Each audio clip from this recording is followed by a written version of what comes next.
What's going on, fellow A-Plusers? It's your boy, Adam Perez. We are back with another live episode of A-Plus Hero Report, your weekly stop for your movie, television, Marvel, and DC news, streaming live for you guys today. We got 6 incredible topics we're going to be diving into for you guys today. We got some Spider-Noir talk. We even got some Your Friendly Neighborhood Spider-Man talk. We got ourselves a brand new DCU Clayface trailer that we're going to be diving into, and so much more, guys. So sit back, relax, grab your coffee, enjoy the show, and we'll see you guys on the other side.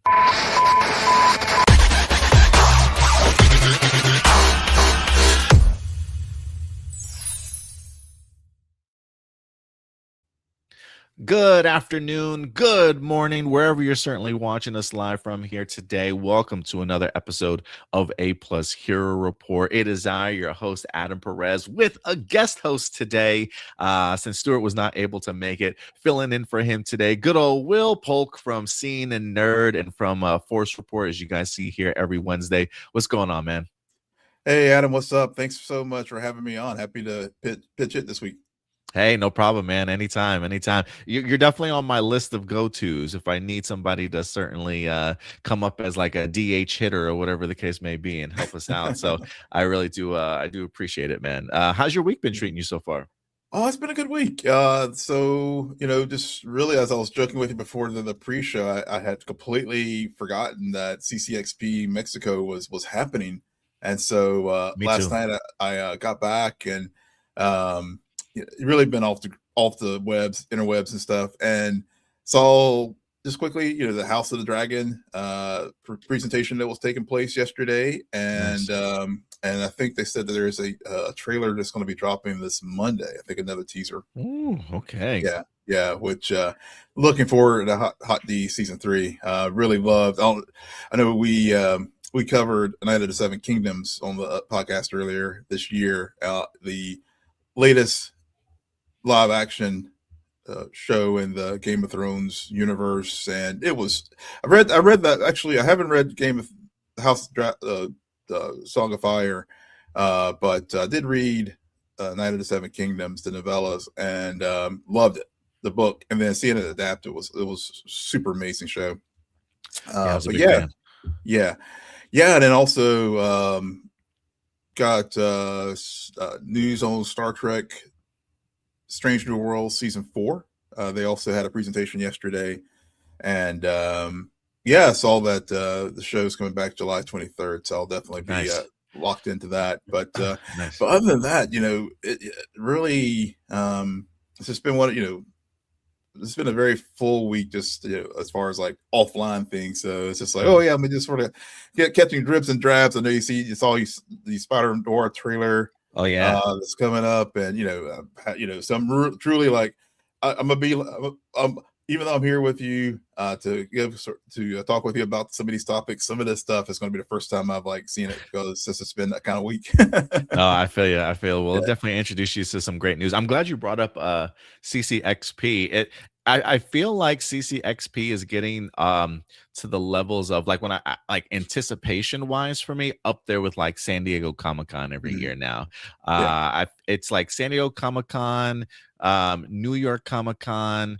I'll even put in CinemaCon a little bit, even though they don't release a lot of stuff. Just the information that they provide there is usually really good. And CCXP, I think, is really one of the bigger conventions right now that really not only gives people in Brazil a ton of cool stuff to actually see and visualize, but I think they actually release stuff to the public as well at times. So we're definitely going to try and keep our eyes out today for any breaking news that might happen over at CCXP. I know that I heard rumors that they were supposed to be dropping an Avengers Doomsday trailer today, perhaps, but we'll see. But anything else that comes out, we'll try and keep you guys posted. But yeah, maybe one day we'll all get to go to Brazil for a CCXP, man. I really want to go.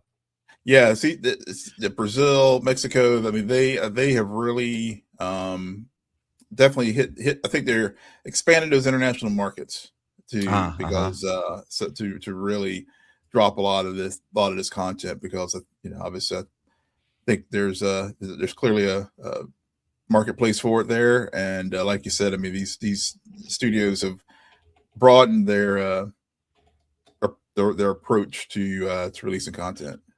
Oh yeah, absolutely, man, absolutely.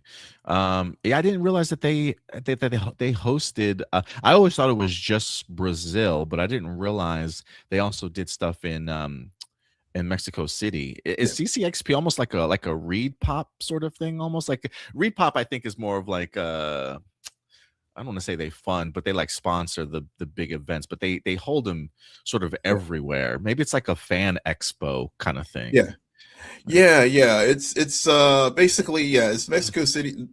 Just looking really quick here, it's just like you said, it's really like Brazil is like Comic-Con in San Diego. So I think it's just uh, the latest iteration of it Right. in another market. But yeah, man, I'm really glad that you're joining us here today, Will. Some people have definitely seen you on the show before. But look, guys, as we go through these topics, remember these are simply our A+ opinions. We always certainly want to know yours, though. So the live chat certainly is open. If you want to throw your thoughts into the discussion, be part of the conversation.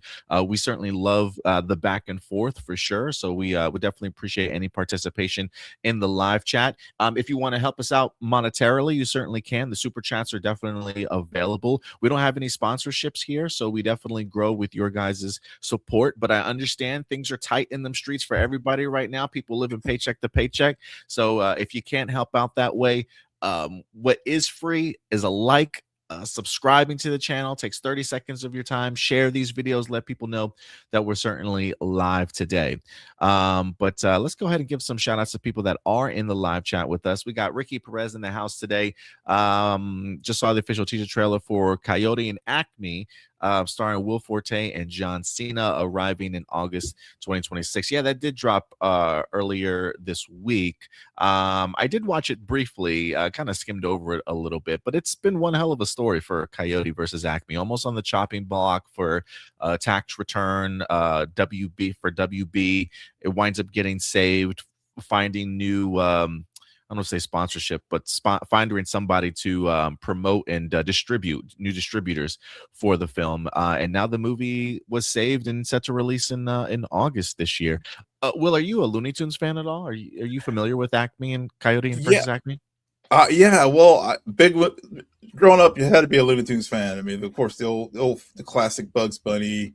Kind of fell off in with some of the more recent shows. I mean, of course, I'm familiar with Animaniacs, so those kind of things. But this Coyote Acme trailer, Acme trailer, this whole movie is a very interesting project because just remember when Warner Brothers was just writing a lot of films off for tax purposes, and Uh-huh. so a lot of people remember the Batgirl one, Yep. but Coyote v Acme was also one of those films that had gotten written off for tax purposes by Warner, and so I think I think if I recall, I can't remember all the details, but somehow someone would basically acquired, I think another studio acquired the license. Whoever's releasing it now was able to get the rights to the film and was able to now be able to distribute it. But yeah, it went through the Batgirl treatment as well. Yeah, for sure. Ricky also says saw the official trailer for 40th anniversary of the Top Gun movies and will be coming to theaters soon. Very cool. Official trailer for 25th anniversary release DreamWorks animation Shrek, and it'll be arriving May 2026. Oh God, 20, bro! Anytime these anniversaries come up, especially Yeah, for a big movie that I loved and watched countless times, like it just ages me, man. It just ages me. I remember when Shrek first came out. It was huge. It was probably my freshman year in college, if I'm not mistaken. And I remember when the Blu-ray came out or the DVD had come out at the time, we used to because we had the college that I went to, we weren't allowed to have girls in our dorm room. hmm. So if we wanted to hang out with our girlfriends or any of our female friends, we'd have to do it outside. But luckily our dorm room was like one floor. And so what we would do is we would open up the window, we would take our television, we would literally put our television in the window facing outside. And we'd have like a giant picnic and a movie night outside. And Shrek was like on repeat for us, dude, for like our first semester. Wow. But yeah, it just ages me. It takes me back to college, which is kind of crazy. 25 years ago. That's bananas. Yeah, hard to believe it's been 25 years. Yeah, wow. Yeah, that's crazy. Also saw the behind the scenes featurette filming in New York City of Devil Wears Prada. Cool. I didn't know they dropped the behind the scenes. I might have to check that out. I'm actually looking forward to that. Yeah, yeah, I did see that on Disney Plus. My daughter, when I saw them last weekend, was they're big Devil Wears Prada fans, so they were asking me about they're in college, and they said, "Dad, you gotta borrow the Disney Plus password again." He hadn't changed it. I was like, "No, no, no, I haven't changed it." So yeah, so they were watching that featurette. Yeah, it's so funny. I told my girlfriend, I was like, man, I really want to see that movie, Devil Wears Prada 2. I really love the first one. She's like, I bet you did. I'm like, come on, what's that supposed to mean, babe? Like, it was a good movie. What am I supposed to say? Yeah. Peg C, how's it going, Adam? Good to see you, Peg C. Thank you so much for certainly coming through. I just watched a crossover movie, Goes User versus Boom Boomger, and then I'm gonna watch number one Sentai Goes User Polar beginning next. Let me know how you think about them, Peg C. I'm so behind on my Super Sentai stuff. I really gotta catch up, but I appreciate you keeping me up to date. What's up, Blossom? Good to see you. Brazil, that's where my favorite comics are. Turma de Monica. Turma de Monica actually means Monica's gang in Portuguese. Think of it like Peanuts, but with a bit of slapstick. Oh, that's cool. Oh, Thank you for the insight, Blossom. I appreciate it. Yeah, I've never been to Brazil, but I have a feeling if I ever go, I may not come back home. I may not come back home. You may just want to stay. it's on the bucket list. Yeah, it's on the bucket list for sure. But yeah, guys, look, as we go through these topics, feel free to let your thoughts be known in the comment section box below. But with that out of the way, excuse me. Pleasure. I tried to get my comment in before I sneezed, but I couldn't finish. But with that out of the way, let's go ahead and begin with our first segment of the day.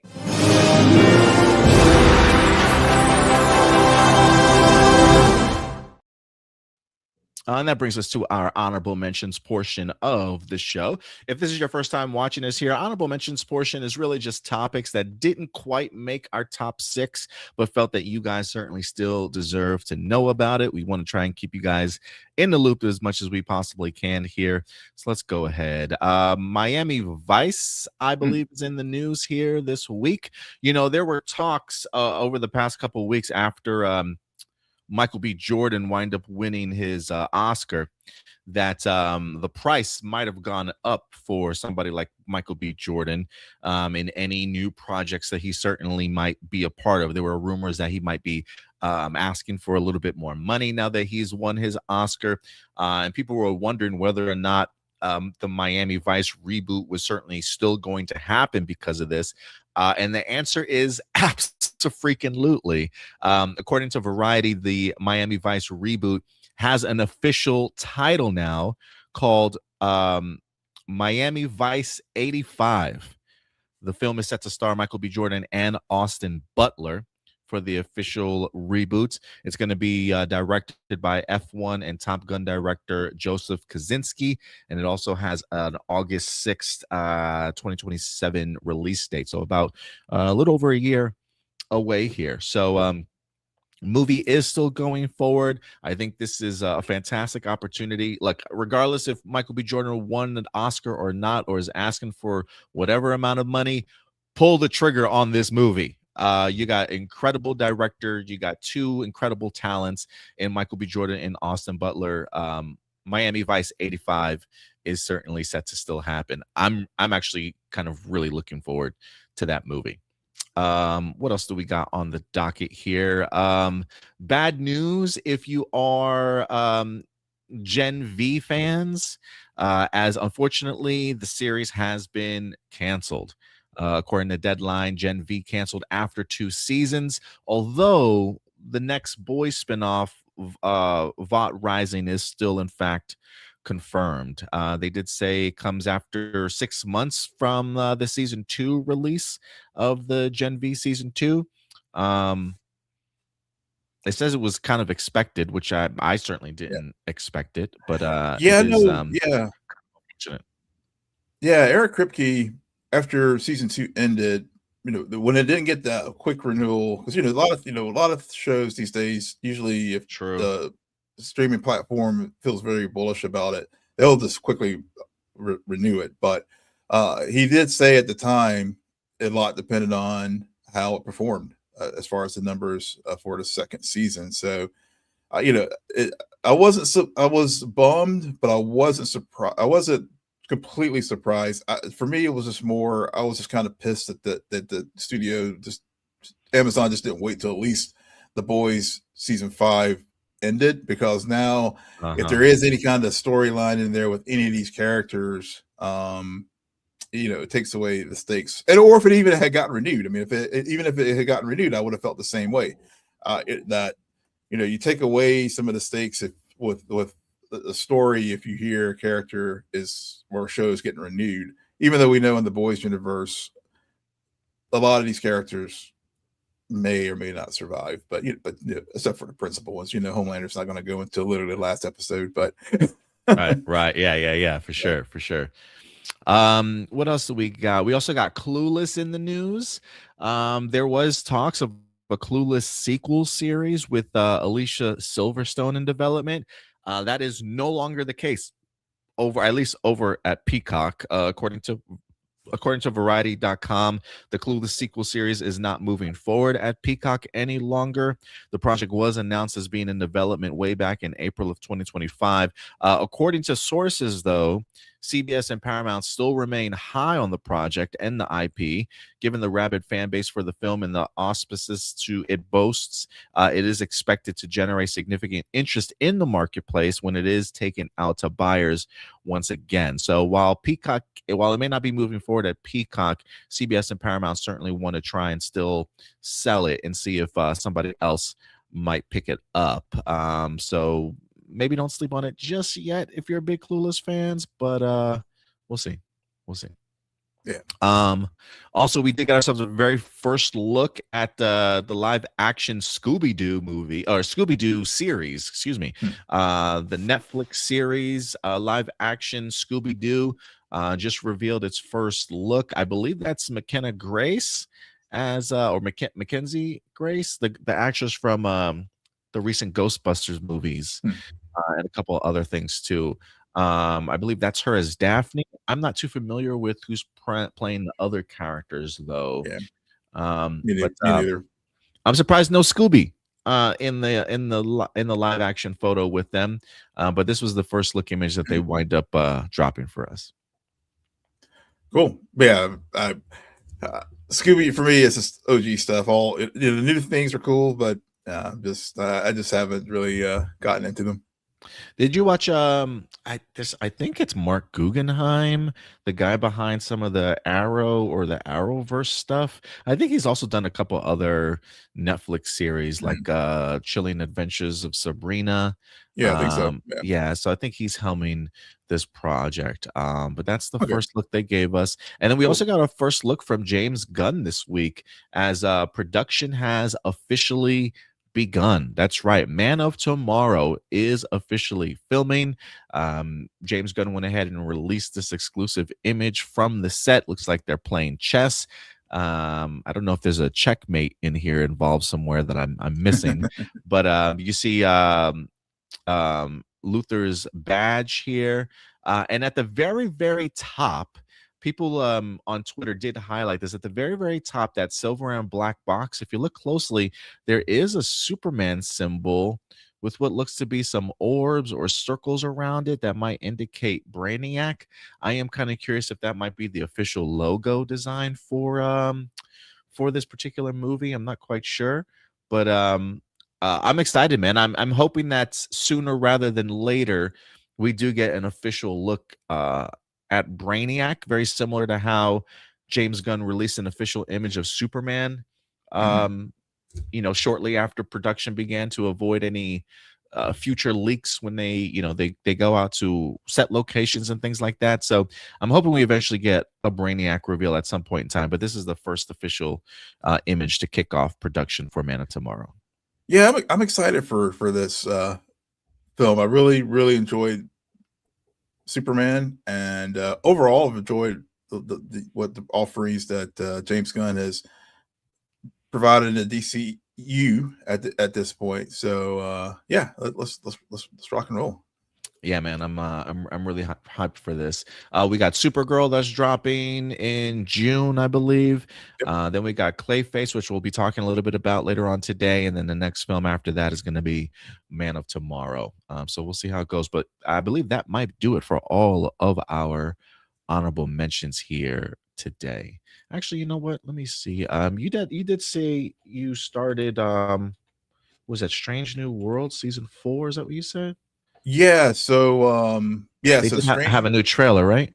They dropped a teaser at the CCXP yesterday. Apparently, some of the cast members, I think Celia, who plays Uhura, Melissa Navia, who plays Ortegas, I think, and a couple other folks, maybe Ethan Peck, were there. I didn't get to see the panel. I just happened to see as I was just had gotten back yesterday evening and was just quickly jumped on Threads to see what was happening, and I was like, oh, hey, there's a there's a Star Trek their panel at this event. Like I said, the event completely I completely forgot that it was this weekend.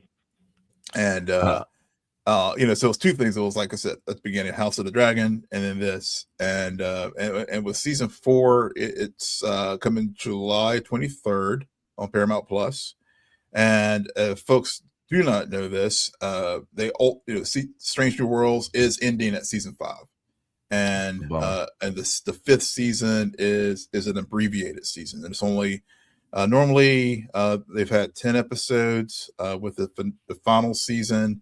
It is around 6 episodes, I want to say 5 or 6 episodes. So it's not a full in the streamer world these days. It's not a full season of 8 or 10 episodes. But also I will say with the 4th season trailer, definitely seems like it's getting back to the vibe of season 1 and 2, which was good. Because season 3, I don't know if it was impacted by the writer's strike or what, but it definitely had fallen off. It lost a little zip on its fastball, so to speak.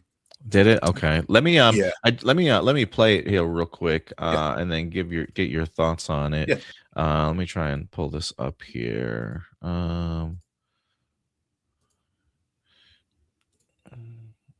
Okay, cool. There we go. Let's go. I have ever been prone to seek adventure and to investigate where wiser men would have left well enough alone.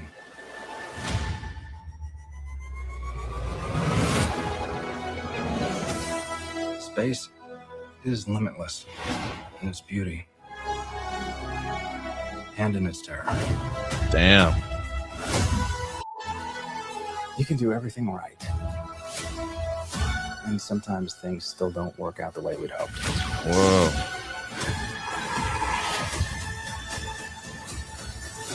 Any of these missions could be lost.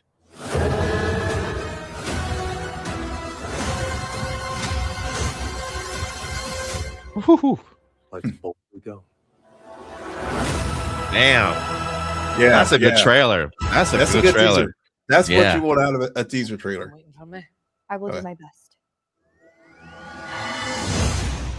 Yeah, that's a good teaser, man. That shit got me. That got me so hyped right now. Yeah, I haven't even watched a single image of Strange New Worlds at all. Like when it first premiered, I kept telling myself like, I'm gonna watch that show. That looks so good. I'm gonna watch that show, and I never got around to it. But every time I see a trailer, I'm like, damn, I really want to watch this show. Yeah, man.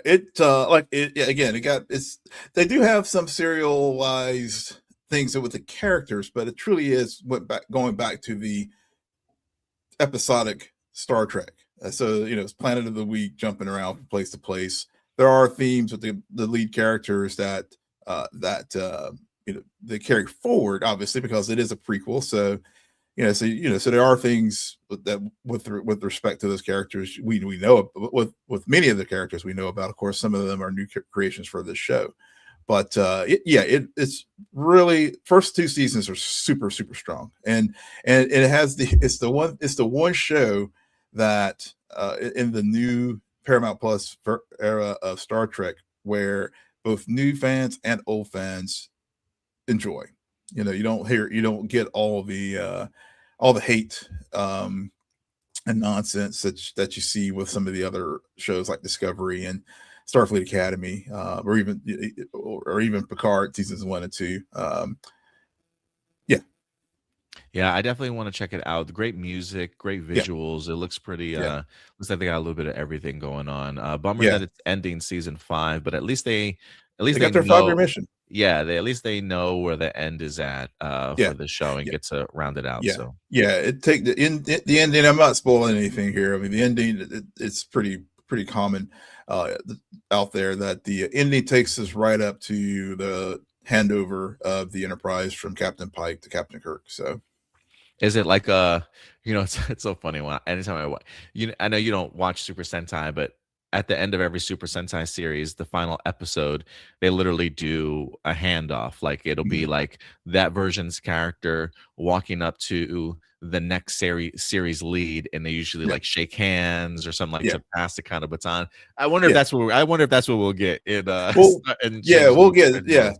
I'm very curious. I don't want to hijack it too much, but I'm very curious to see how they've already like bent canon a little bit because James Kirk is figured very prominently in the series. But yeah, I just wonder how they're going to how they're going to show the handoff the last season. But unfortunately, all of these since we're in your honorable mentions, all these new Star Trek productions are coming to an end because of the whole Paramount Skydance merger, and Yes. the sound stages are actually being dismantled. So I know Ah. there was a lot of talk out there on social media about a year one show with first year Kirk and all that.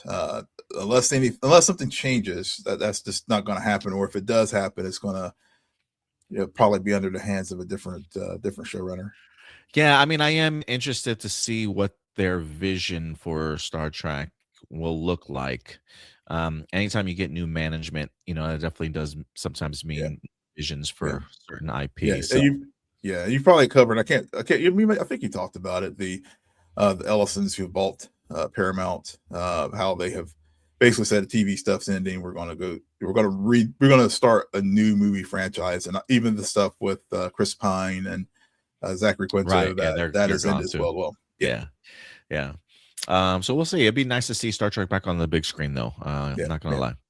yeah, But yeah, guys, let us know some of your thoughts in regards to some of the honorable mention stuff that we talked about here today. I do want to give a shout out to Marcelino for certainly joining us here today. Just finished Sa- Sac Anime and meeting various Cartoon Network and Land Before Time voice actors. Very nice, very cool. cool. We got Tony Robinson in the house. What's up, Tony? Definitely good to see you in here as well. Um, but all right, guys, with that out of the way, let's get into our main topics. Let's kick off this show. Here's our thumbnail for you guys today. 3 out of the 6. We got a new trailer from Spider-Noir. We even have some a villain exclusive sort of behind the scene thing that wind up dropping earlier in the week that we might explore for you guys. The DCU broke the internet with the Clayface reveal finally. I think a lot of people were really excited for it. We'll probably be playing the trailer for both of these IPs for you guys. But if you are a little squeamish, I will give you guys a little bit of a disclaimer warning for Clayface, just a heads up. But I'll remind you guys as we get closer. We've got some Legend of Aang news in here, as consequences have in fact been thrown down to what happened in regards to the leaked movie earlier this month, I believe, and a ton more, guys. So first and foremost, let's get into Spider-Noir. Executive produced by Lord and Miller, fresh off of their Into the Spider-Verse stuff that they're currently working on, and fresh off of directing Project Hail Mary. They are in fact the executive producers for the brand new Prime Video series Spider-Noir, starring Nicolas Cage. Earlier this week, they did give us a couple of brand new posters for us to enjoy as well. The fact that this has 2 ways of watching it, in black and white and true hue full color. I do appreciate the Mhm. constant releasing of things in black and white as well as color, whatever like really appeals to your eye. I love them both. Like I know for a fact that I'm gonna watch this series in black and white, but from a marketing standpoint, I've really come to appreciate just the back and forth and the dualism of it all. Honestly, it's really appealing to the eye, I think. Yeah, yeah, I'm with you as well. I'm definitely going to watch it in the black and white to just sort of get that period feeling for it. But Yeah, the whole crime noir aspects of it. But yeah, this is one that I am looking forward to checking out. I know we're going to be talking about it on our show in May, so in part of June. I sometimes I forget that it's coming out a lot sooner than I thought. It literally Yeah, in a month's time. yeah, yeah. But I'm really looking forward to this. So let us. I do want to dive into the trailer itself. If you have not had the opportunity to check out the trailer, we'll go ahead and watch it with you guys real quick, and then we'll certainly share our thoughts. This is actually not the black and white version. This is the color version. It's the only one I could find in sort of a crunch time for you guys. So I hope you don't mind the color, but it should be interesting to at least see the differences and how it will look in color. But let's dive into this one. Every mystery forms a complex web. But pull the right strand, and it's a straight line to the answer. I'm glowing bright obsidian. Universe trends to disorder. Axolotl amphibian monsters on the loose. Man, dude, the visuals of this are so good. Like Yeah. it definitely screams noir vibes. I don't know who the director is of these episodes, but it's just so appealing. And honestly, as much as I talk about wanting to see this in black and white, the colors are really popping in this trailer. Yeah, yeah. I was just thinking that because I watched the black and white trailer just on YouTube for that on the Prime platform. Yeah. And now I'm like watching the color. I may have to. I think I'll probably watch it in both versions. Yeah, I mean, I am kind of curious. Maybe I will be curious as to what the release schedule is, if it's like a weekly release or not. If it is a weekly release, it would be really cool. I may watch each episode twice, once in black and white, and then again in true color. Because yeah, the colors are just popping right now. But let's continue. All you can do is fight to keep the chaos from your door. I came here to offer him a job. My friend disappeared. You haven't given us much to go. What can I say? I mean, look at that shot, dude. Yeah. This almost feels like a Batman shot for some reason. The moonlight, the city landscape. Yeah. I mean, it looks so good. Yeah, yeah. They're sparing no expenses to show.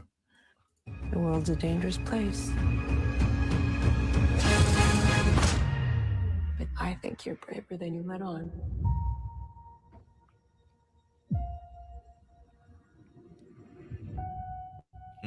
Got me growing 6 black.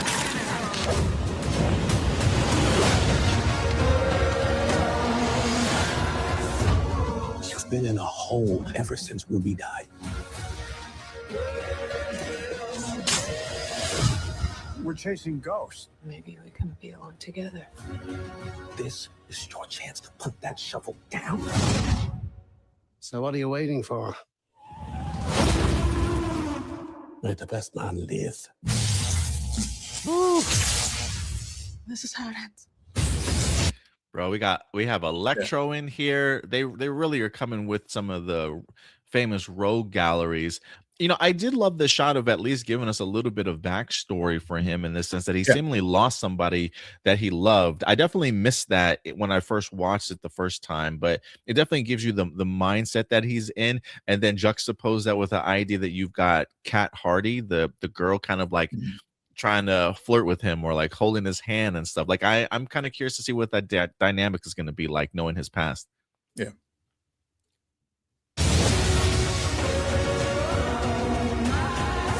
The people could use a hero. Fighting is the point. He's the best show in town. What happened to your face? I walked into a door. How many times?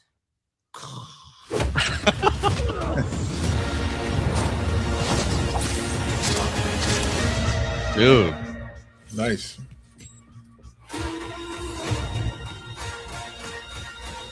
Well, that's new.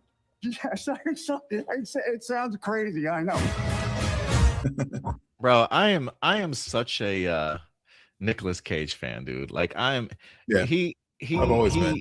Yeah. Every mission. I really appreciate how committed he is to these roles. Mhm. You know, he did mention something about when he thinks of doing this role that he pictures himself as a spider pretending to be a human. And I'm like, I don't know any other actor that would really like put himself in that mindset and try to capture the essence of the Ben Reilly character in this movie in that way. But then I see like sequences here of like them opening somebody up and a bunch of spiders coming out, and I'm like, maybe somebody that got bitten by like a human man spider in some type of way, maybe passing on some type of, you know, powers that way. I don't really know what's going on mutation wise. There definitely seems to be a mutation aspect things kind of going on in here.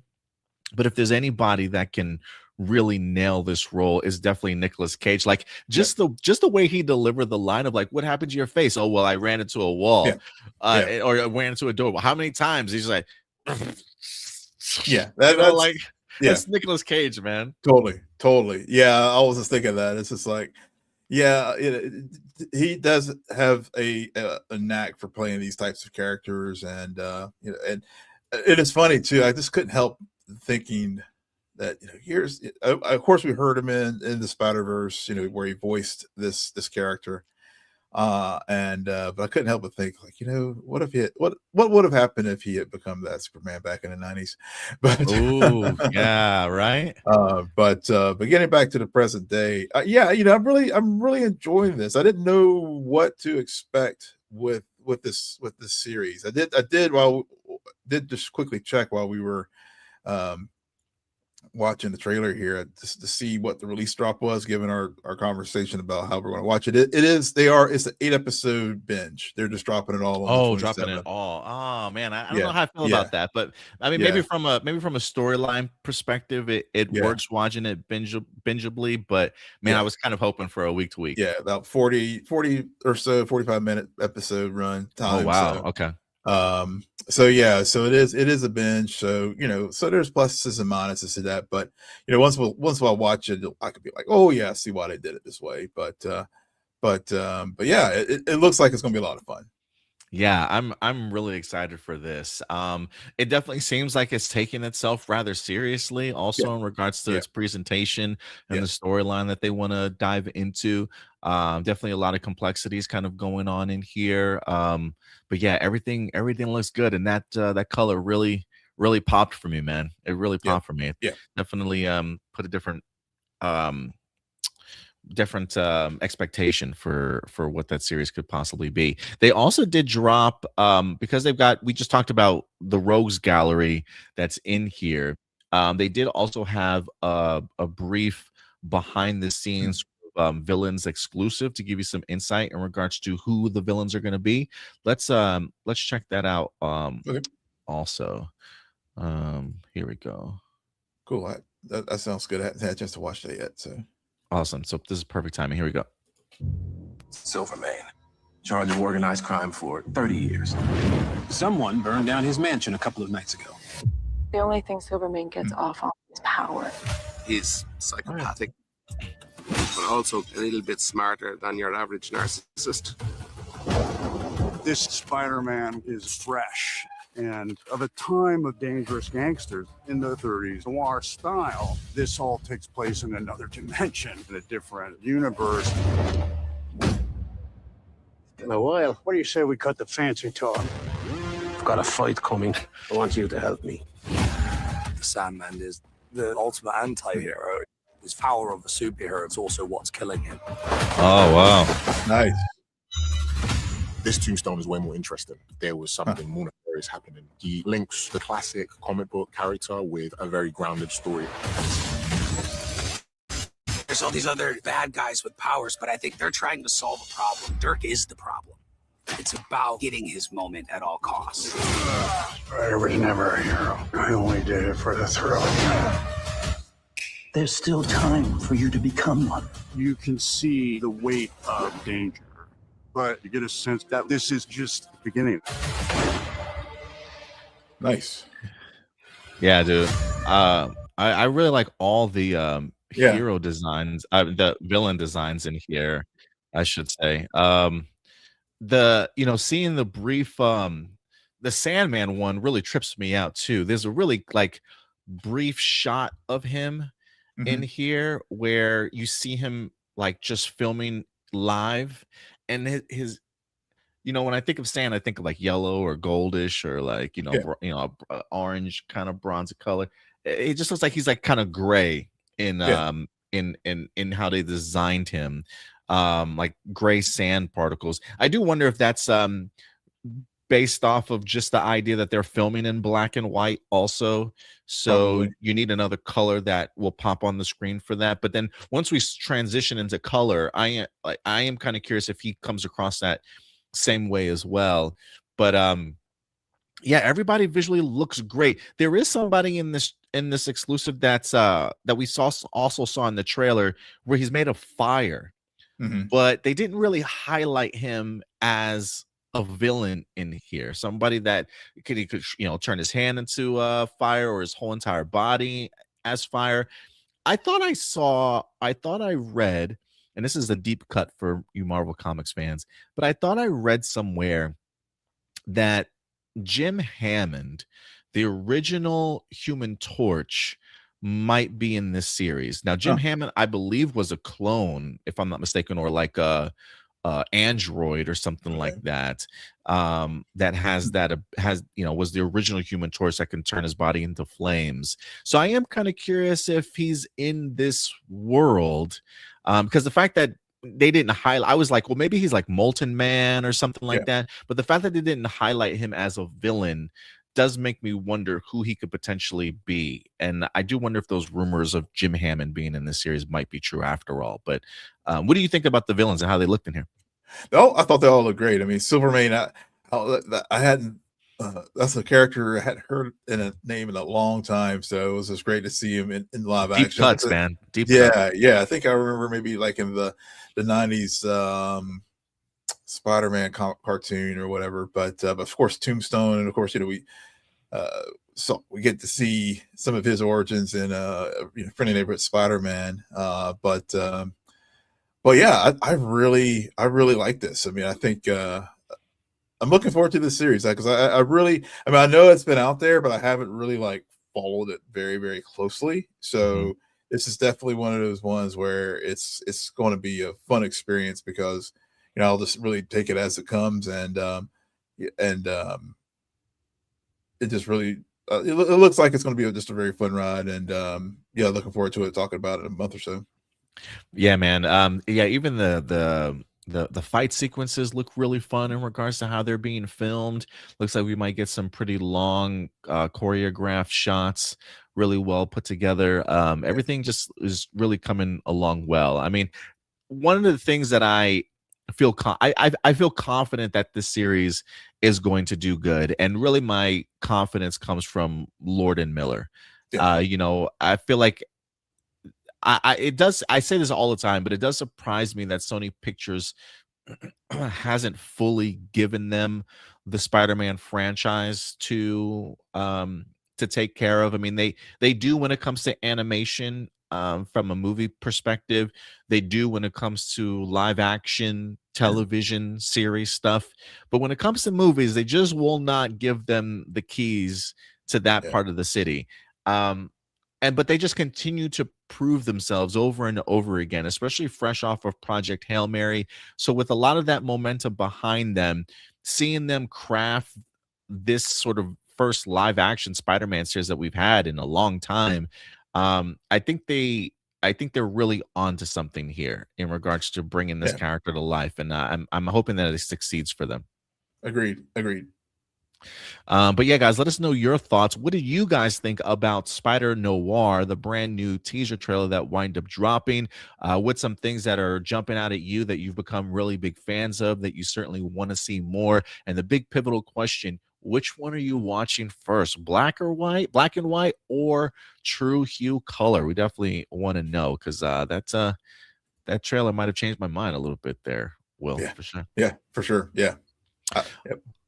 But with that out of the way, look, we're going to stay in the world of Spider-Man, but this time around, we're going to transition more to the animated side of things. Dang it, I thought I had a wallpaper-sized thing.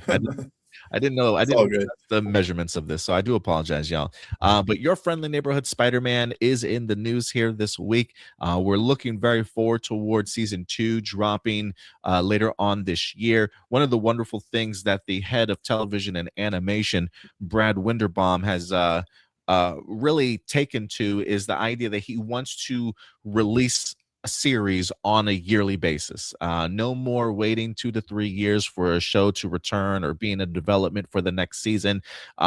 Marvel Television and Animation has the promise of dropping brand new seasons each year.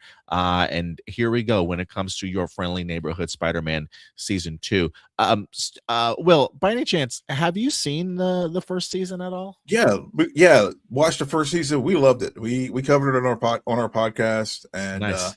it was definitely, we had, it was a little bit delayed, but we got to it. But really enjoyed it. Thought it was a fresh, good, cool take on the character. Like as I mentioned earlier, really like the voice work that's being done. I can't remember the actor's name who voices Spidey, but Coleman Domingo voices Norman Osborn in this show.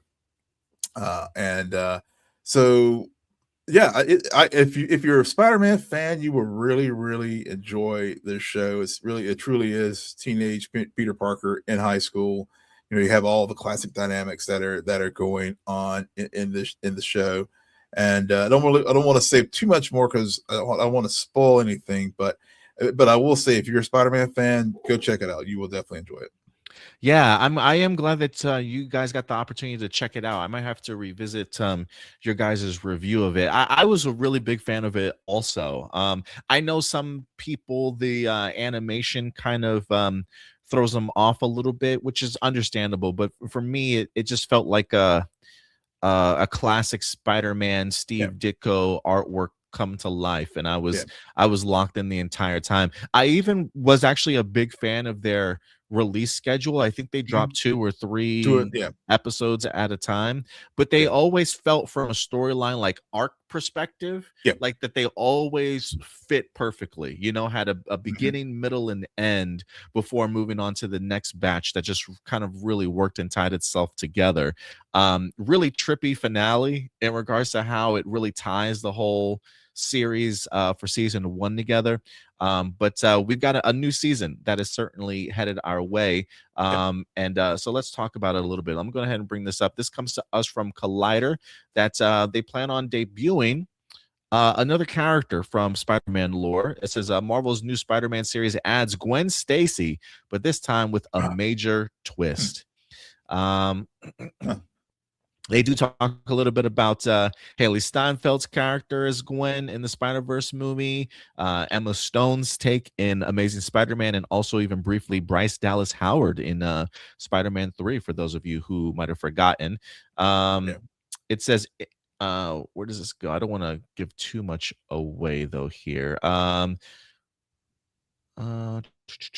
Showrunner Jeff Tramiel has already confirmed Gwen Stacy's arrival for season 2, and his Instagram also teased that this version isn't just a civilian classmate.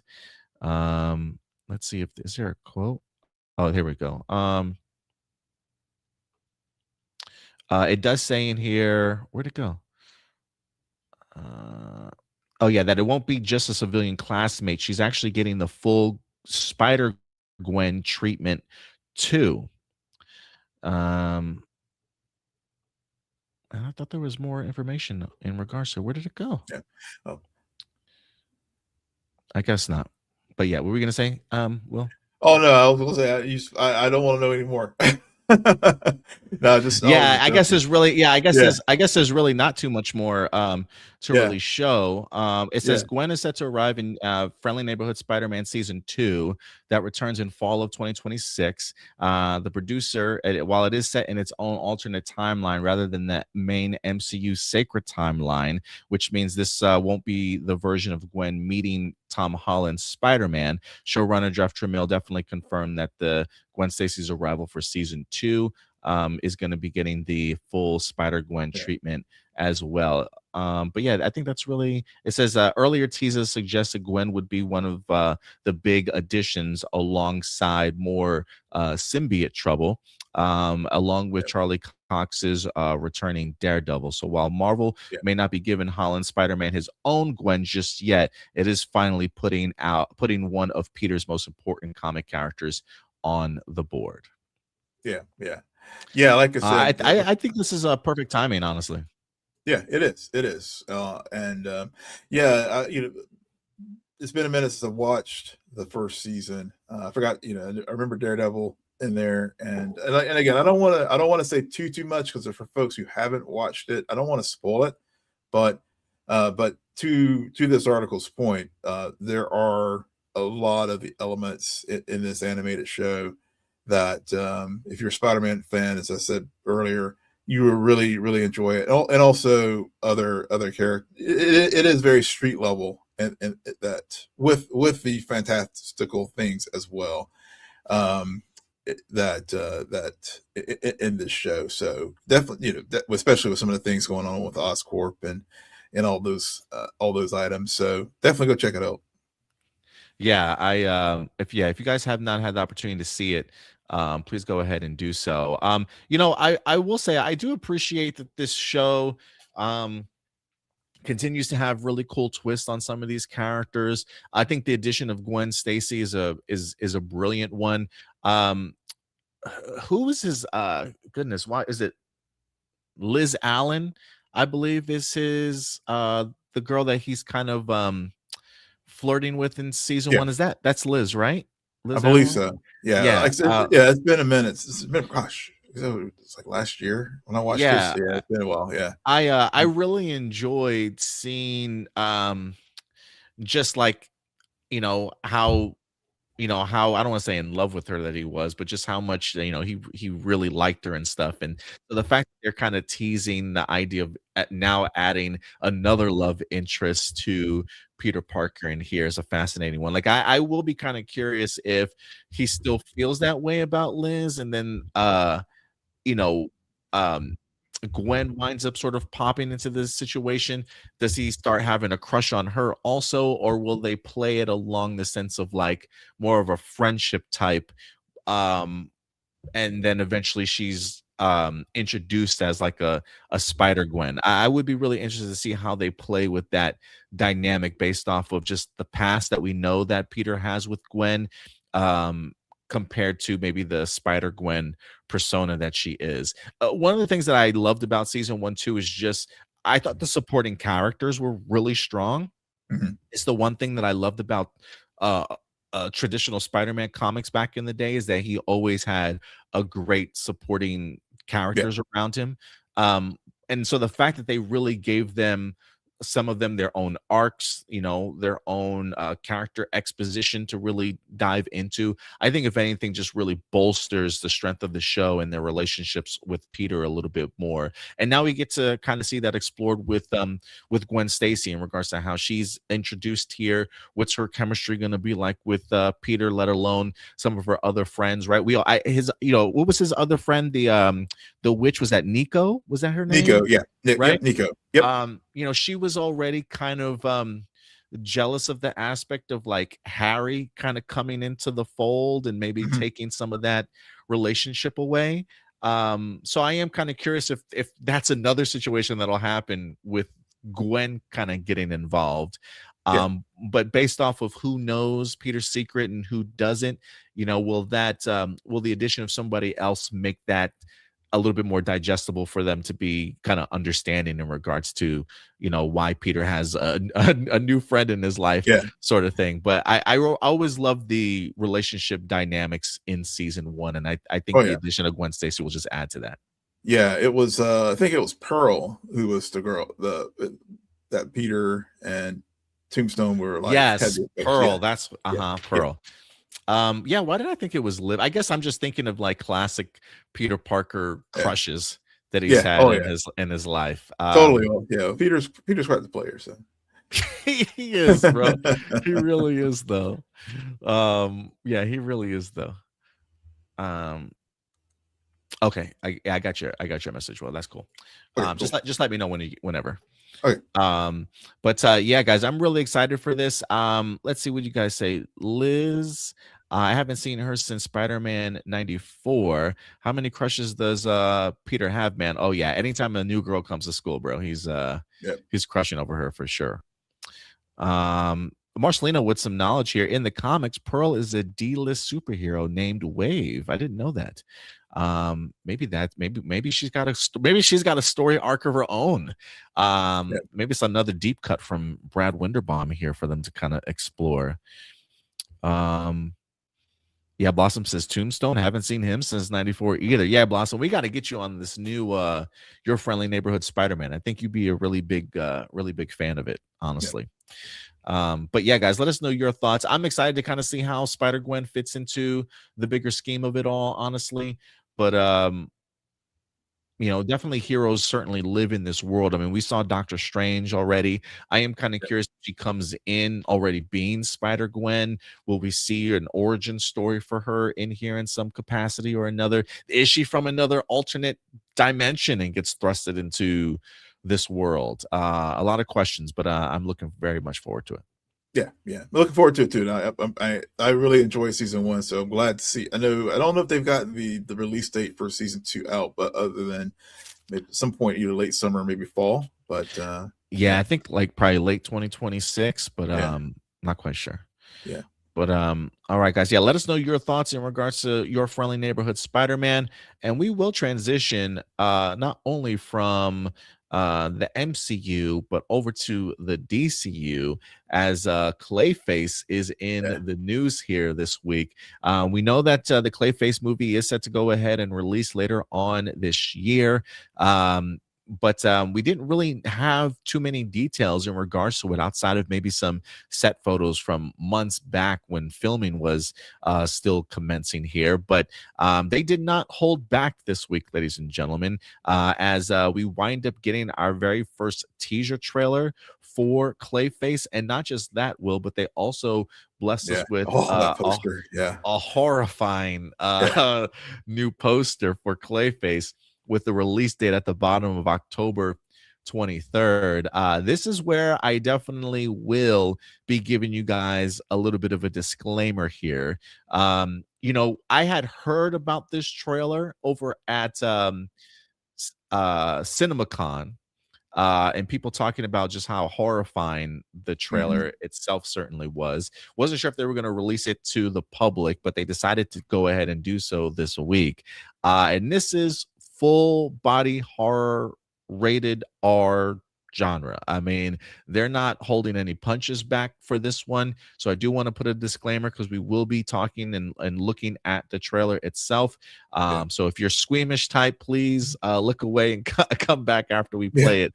But let's go ahead and dive into this Clayface trailer. Go ahead and get this set up real quick for us. Yeah, I mean, the first image alone, I'm like, stop looking at me like that, bro, please. Yeah, gosh. It's oh yeah, I was surprised it's not a red label trailer, you know.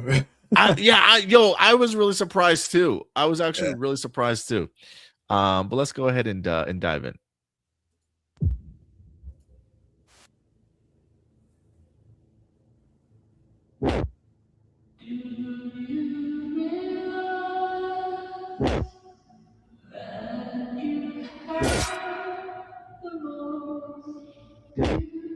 Damn.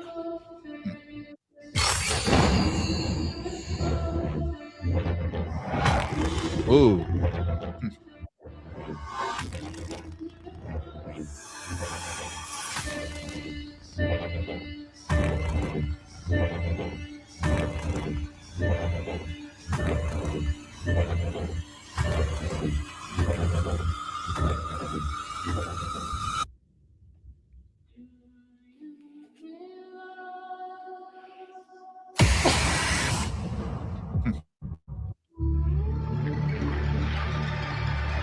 I even love the logo design. Yeah. I do want to wanted to look at that, bro. The Yeah. classic The club. Clayface. Yeah. Yes. Yeah. They're definitely diving into it, man. I know a lot of people question the idea of starting off sort of the Batman side of things with a villain movie, but they're going for it. I think this is Yeah. written. Is it written by Mike Flanagan? I think I think Mike it is Flanagan, Flanagan's. Yeah. right? But they got somebody else to direct it, another horror film director. What are your thoughts on the trailer, man?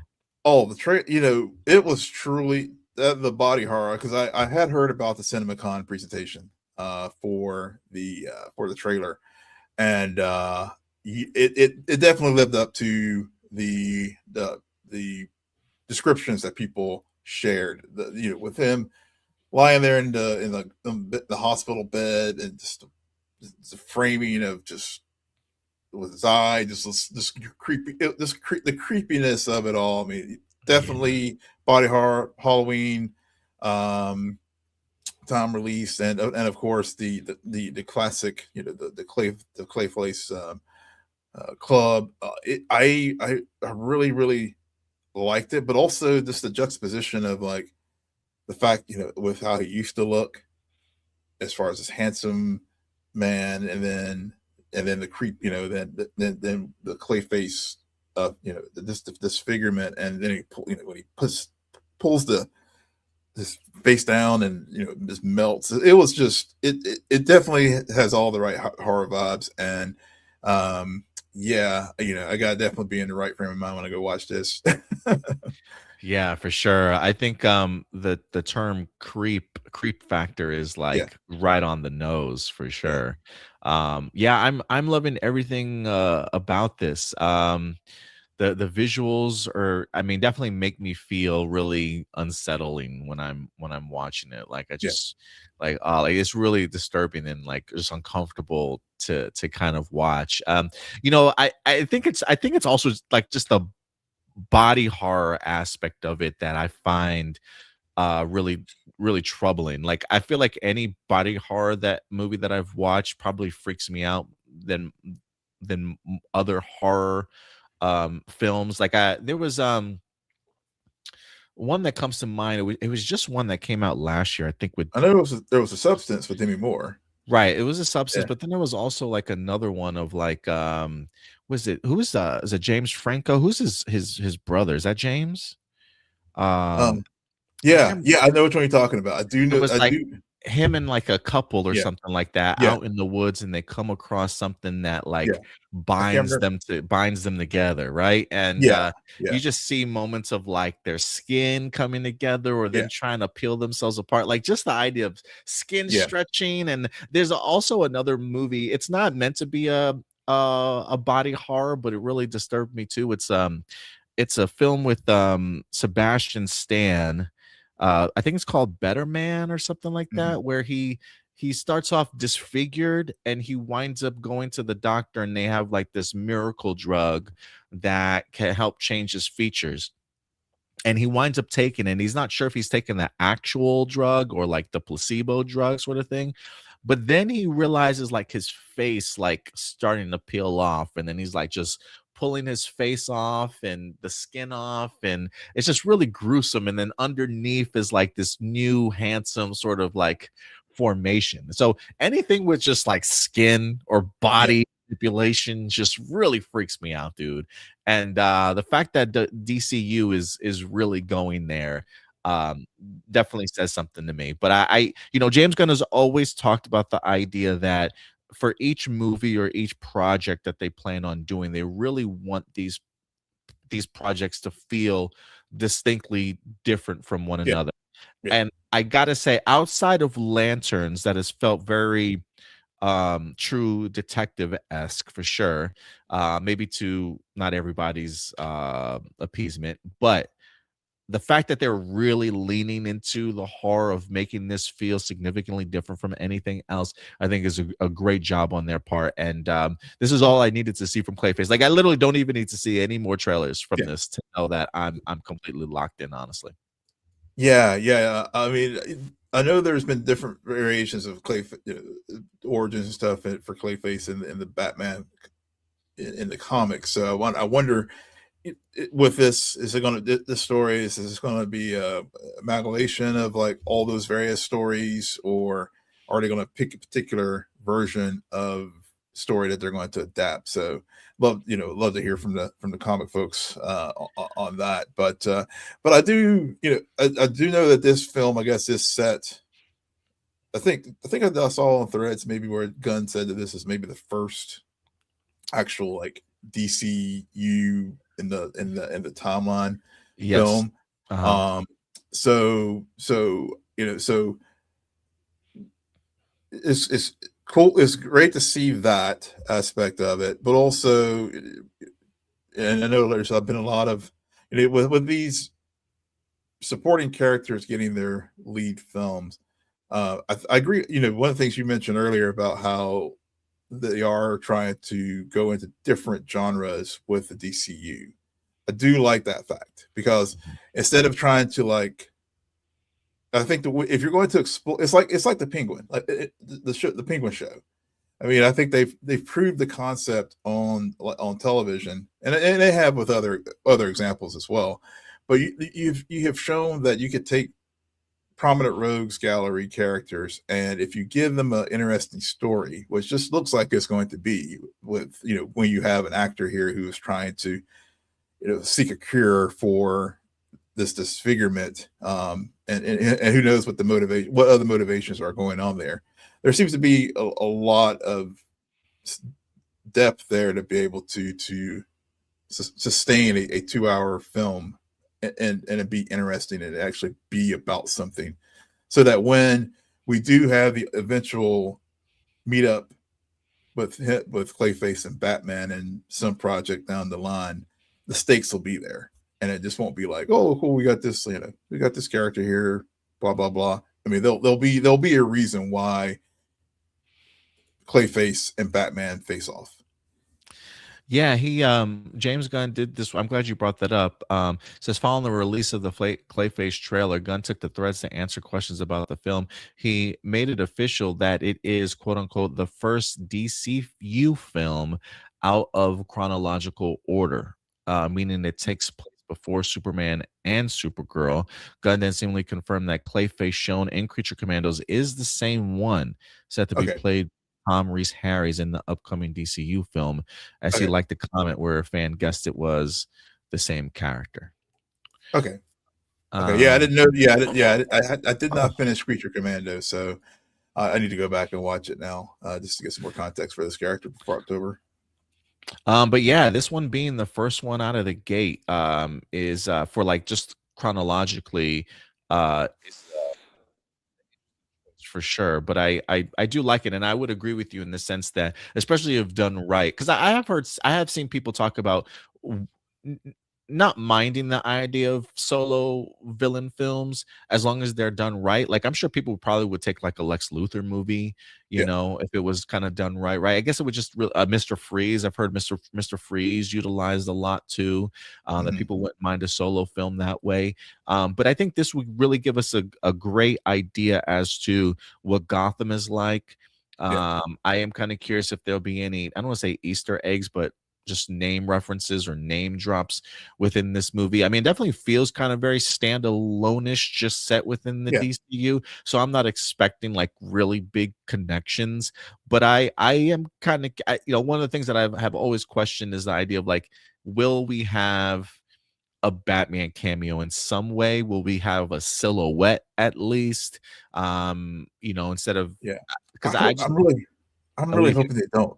I hope they go to. I really hope they go to the route of Pink. Well, I mean, Penguin was there was already Batman's established and stuff, but but you can do this show without having without the Bat showing up, or you could just you could reference the fact that that Batman is around, but I don't necessarily need to see the silhouette of the cowl like Right. to make it work. Yeah, because Marcelino says, do you think the movie will end between a Clayface in a fight between Clayface and Batman, but done completely in silhouettes and shadows? I think a fight might be asking too much.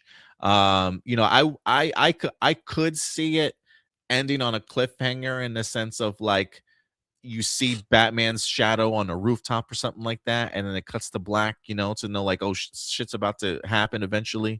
But maybe even the idea of like just being aware that a Batman, just a name drop of Batman might be enough in this film. Yeah, because I mean we know, because for example, even though chronologically it's before Superman and Supergirl, we do know from Superman 22 and 25 that superheroes, all this stuff exists in this world. So it's not. That's one of the things I do like about James Gunn's approach to all this. It's not, we're just getting right into the story. We have seen the origins of all these superheroes and stuff over and over again. So I like I like the fact that we're just stipulating that, okay, metahumans exist in this universe. Now let's just get to the story. Yeah, absolutely. You might be right in that regards. But yeah, guys, let us know your thoughts. The Clayface movie just dropped its first teaser trailer, set to go ahead and release in October. I believe it's October 23rd. Yes, there you go, with the release date at the bottom. Let me know what you guys think about this. He says, do you think Clayface will appear in Man of Tomorrow being sent to Planet Salvation? I don't think so. I think this will be the only time that we see Clayface, at least until maybe a future Batman movie. But we'll see. That's just my speculation though. But yeah, let us know your guys' thoughts about Clayface.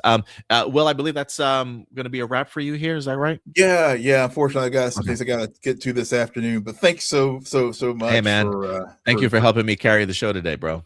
Yeah, I appreciate it. And hopefully next time I'll be able to stay the whole time. But really enjoyed being here, talking some of these topics, getting me caught up on some of the latest news happenings in the world of entertainment. But really enjoyed it. Thanks everybody in the chat for being here. Be sure to come check out our show, Seen a Nerd. We're covering a lot of things right now. Currently, we're talking about the boys. And we finally started Daredevil Born Again Season 2. So this week we'll be talking about episodes 3 and 4. Staying weekly up to date with the boys. We will be talking about the Punisher show coming up here. And I've got a new Star Trek video dropping later today. So so please come check us out. You can go visit us, www.scenanerdpodcast.com. You see my social handle there as well. You can probably more find me under our show handle on social media these days, at @SeenaNerd on Twitter and BlueSky, and then at @scene_n_nerd on Instagram and Threads. And also we have a Facebook page. But yeah, we definitely appreciate you, Will. Marcelino says, whenever you get the chance, check out Creature Commandos. Yeah. I definitely think you'll like it. Yeah, I watched the first couple episodes. I did like it. I just need to get back to it. Yeah. Well, thank you so much, Will. I'll see you on Wednesday. See you at Force Report. Yeah, so wrapping up season 1 of Mall. Wow. Yeah, looking forward to it, brother. Yeah, looking forward to it. Thanks again for having me. No problem, man. I'll see you soon. Stay soon. Bye. Bye. Let me go ahead and jump into a couple more comments before we go. Shout out to Kiki and Luca with the super chat today. Always coming through, man. Always reliable. We really appreciate it with the 199. You did have some other comments in here too, I believe. I want to highlight while I got you here. Clayface looks awesome. I'll watch anything from Matt Reeves. Pink was also brilliant. Yeah, I believe Matt Reeves is a producer on this, executive producer. I don't think he's definitely not the writer or the director behind it. But if Matt Reeves' name is certainly attached to it, the quality has got to be worthwhile for sure. So I'm definitely looking forward to it. Blossom says Clayface is creepy. Yeah, he's pretty creepy. Clayface is pretty creepy, as was that trailer, man. Yeah, gave me goosebumps.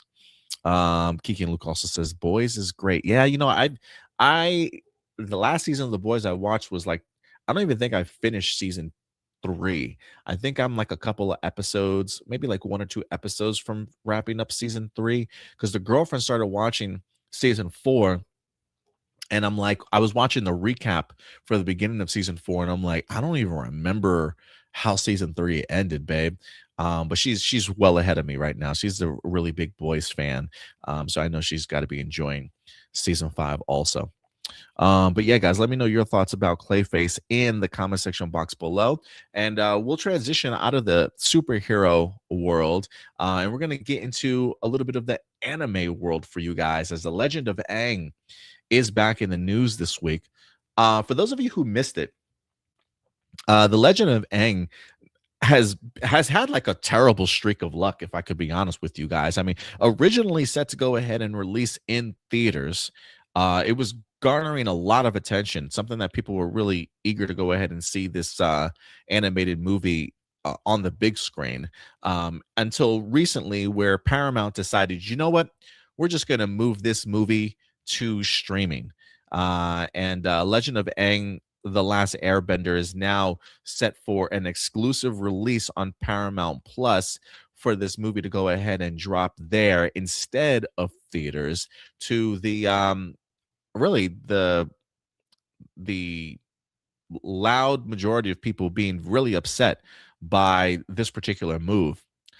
Not just fans of the show, but the creators, the directors, the animators, the voice cast have really all come out and talked about the idea of like the Legend of Aang being released streaming service only is not sort of the it doesn't speak towards the quality of the movie itself, but just the idea from a financial standpoint, what Paramount certainly wanted to do. And I think a lot of people for a long time were definitely still pushing for the Legend of Aang to eventually get a theatrical release date.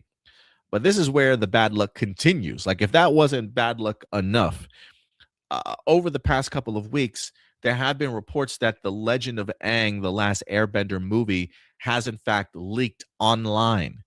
I believe it's been separated into 2 parts, but like downloadable, made its way through the internet. I don't know if you can certainly still find it. I definitely would suggest against it, but the leak for this movie was out there, and quite a few people have seen this movie.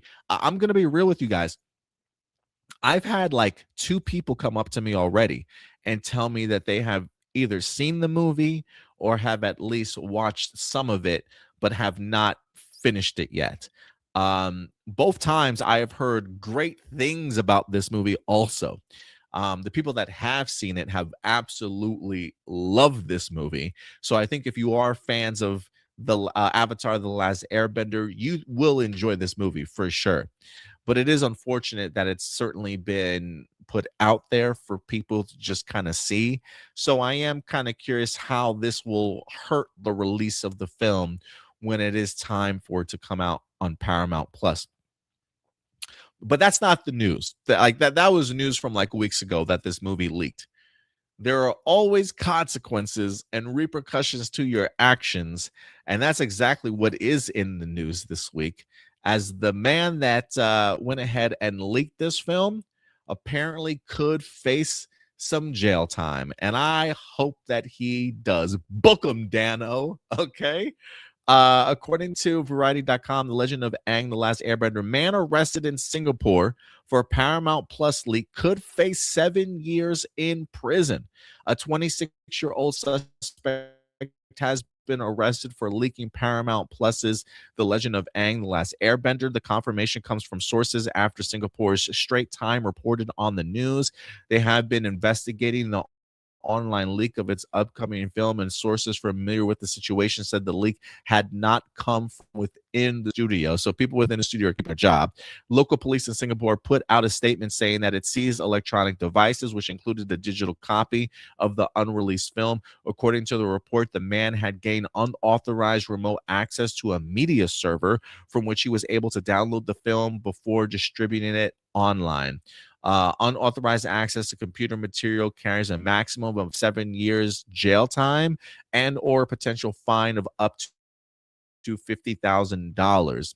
The entire film was posted on X. The animated feature was originally slated to release theatrically on October 9th, but the studio decided to instead distribute it exclusively to Paramount Plus.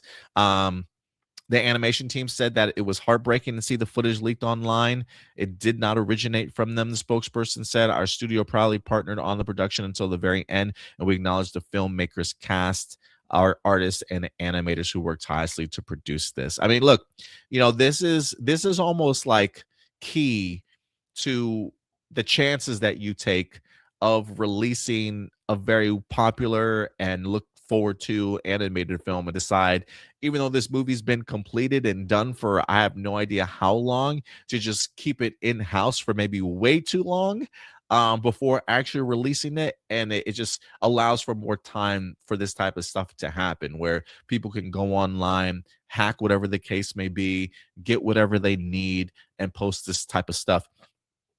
So while it's not definitive that this man will face 7 years in prison, it does say and or $50,000. I am kind of curious as to what Paramount is really going to be asking for here. I say jail time, but I don't even know if the man in Singapore's got $50,000 anyway to kind of push forward. So I am kind of curious if there will be a year or two. Like 7 years seems kind of crazy to me, but maybe like 1 or 2 years, maybe like some community service or whatever the case may be. Maybe he's got to, instead of a $50,000 fine, maybe he's got to pay back like the entire production cost of the animated film with like a year of jail time or whatever the case may be. So I don't know, but I will definitely be keeping my eye a little bit closer on this project here.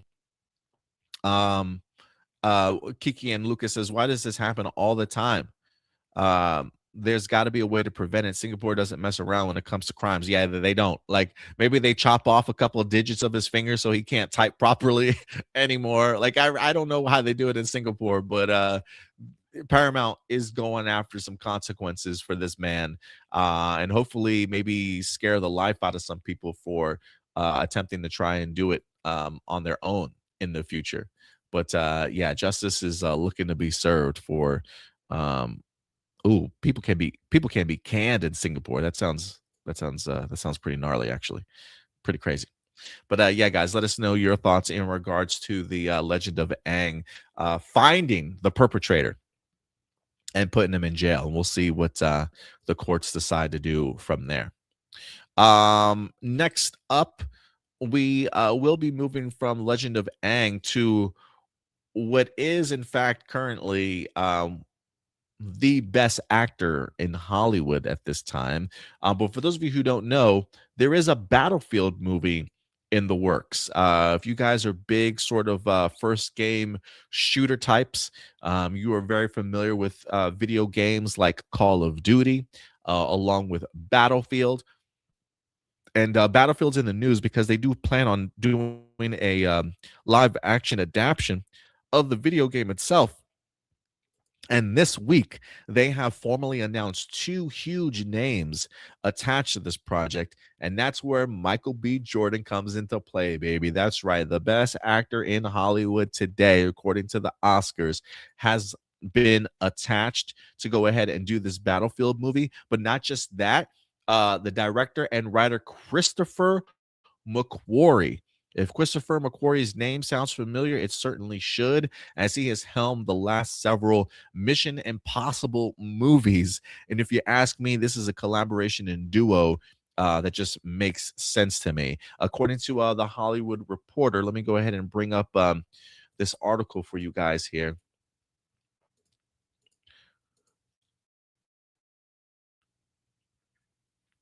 It says Christopher McQuarrie, Michael B. Jordan to tackle adaptation of the Battlefield video game.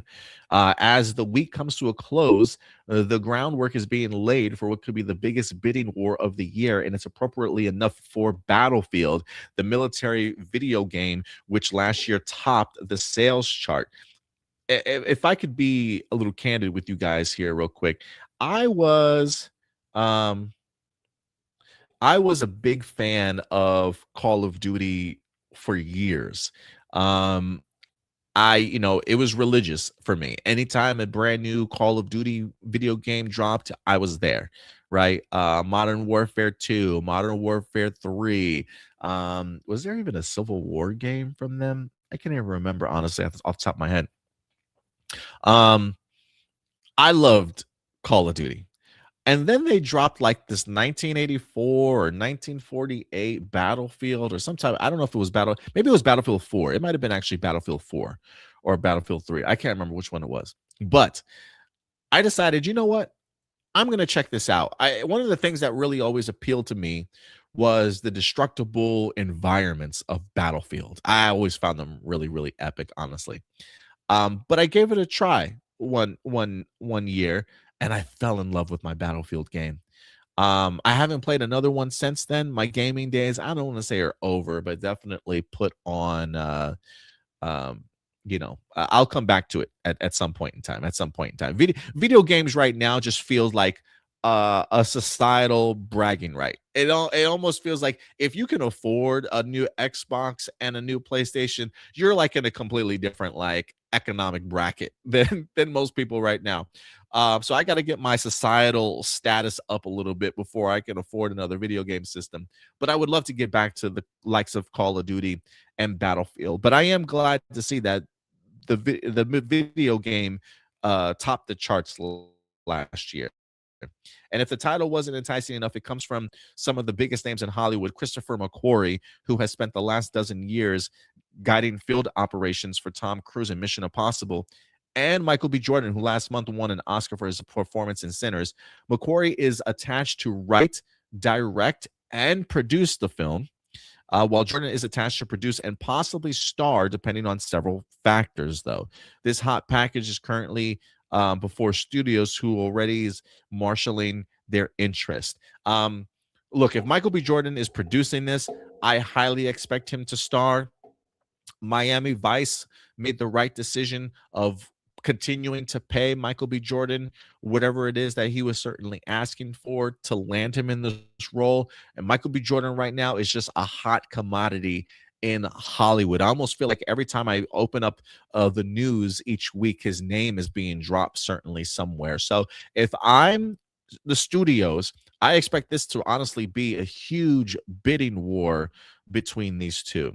Sources tell a Hollywood Reporter that McQuarrie and several others pitched studios and streamers such as Apple and Sony on Thursday, with others meeting occurring this past Friday. Those involved are prioritizing a theatrical release, so it is unclear if Netflix will be on the meetings list. It is unclear when bidding will commence, but the studio business affairs exec better grid their loans for this one. It will not be cheap. Talent costs will be one thing, but even getting rights to the game will be pricey. Yeah, man. I'm really looking forward to this. I really am. One of the things that really stands out to me is I remember seeing Tom Cruise at the premiere of Sinners, really excited for the movie. I think I even saw clips of Tom Cruise and Michael B. Jordan even talking perhaps currently at the premiere. Like, Tom Cruise is such a big movie guy, and he recognizes talent and always gives props when he does. And he always has something really great to say, not only about the Sinners movie, but Michael B. Jordan. It would not surprise me if Tom Cruise maybe reached out to Christopher McQuarrie and maybe even knew that he was working on like a Battlefield movie or any other projects, and probably even whispered in McQuarrie's ear, like, you got to work with this kid someday. It's all about connections. It's all about networking, right? And being able to collaborate with great people.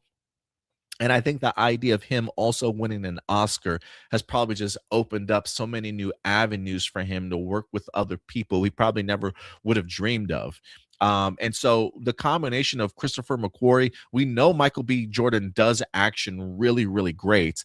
I am dying to see this movie. And the fact that the Hollywood Reporter even says like studios are aware that they're going to have to take out a pretty hefty loan for this one, but this is a loan that I think is definitely going to pay off, because not only has the price for Michael B. Jordan risen, but like they said, having to only get the rights for Battlefield. You also got to pay Christopher McQuarrie. Who knows what the production cost for this movie could potentially be? But I do think that this is a collaboration and a duo I didn't know that I needed to see until they told me they're going to be working on Battlefield together, and now I just can't unsee it. And so the idea of Battlefield alone being adapted, I think, is great. I love me a great wartime movie. Whether this is going to be something that's set in present day or a period piece, we'll definitely see. But I do think you've got two of the most important pieces to this puzzle to make something like a Battlefield really work. That's Christopher McQuarrie and Michael B. Jordan. And then also filling out the rest of the cast, I think, is going to be a really important one also. But after what Christopher McQuarrie is able to do with Mission Impossible, I got no doubts that he's going to do a stellar job with Battlefield, and the cast is just going to completely crush this one. So I'm excited for it, man. I'm definitely excited for it.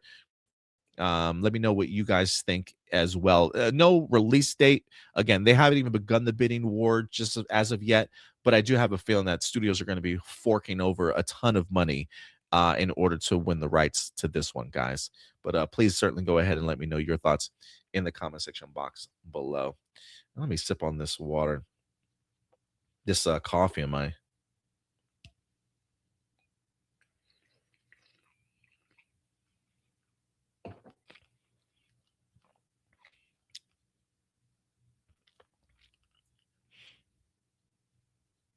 All right, guys. And with that out of the way, we got one more article for you guys today before we get into our live viewer questions. We've talked about this movie before, maybe once when it was announced. But for you video game fans, again, Elden Ring is in the news here this week. We do know that the director and writer Alex Garland was attached to this. But I honestly did not expect for this film to go into production as quickly as it did. They must have been working on pre-production for this movie for quite some time, because it looks as though production is either set to begin or it officially has begun. But let me go ahead and bring up this article for you guys. I've never played Elden Ring myself, but I believe Stuart certainly has. But let's go ahead and dive into this article. Hollywood Reporter says Elden Ring live action movie adds Tom Burke, Havana Rose Liu, Sonoya Mizuno, and Emma Laird as production begins.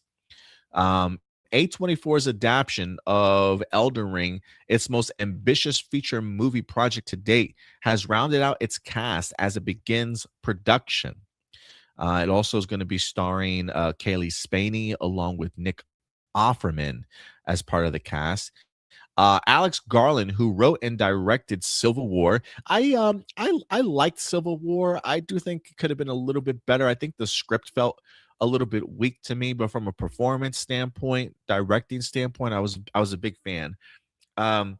Civil War, which initially held the title as A24's most expensive production for a spell before being supplanted by Marty Supreme, he wrote the script and is directing the production, which gets underway this week in the UK. The production also puts Garland back on top for navigating A24's largest and most ambitious project. Sources say the budget is well over $100 million and would be around 100 days of principal photography. So, I mean, we're talking what, a little over 3 months of filming.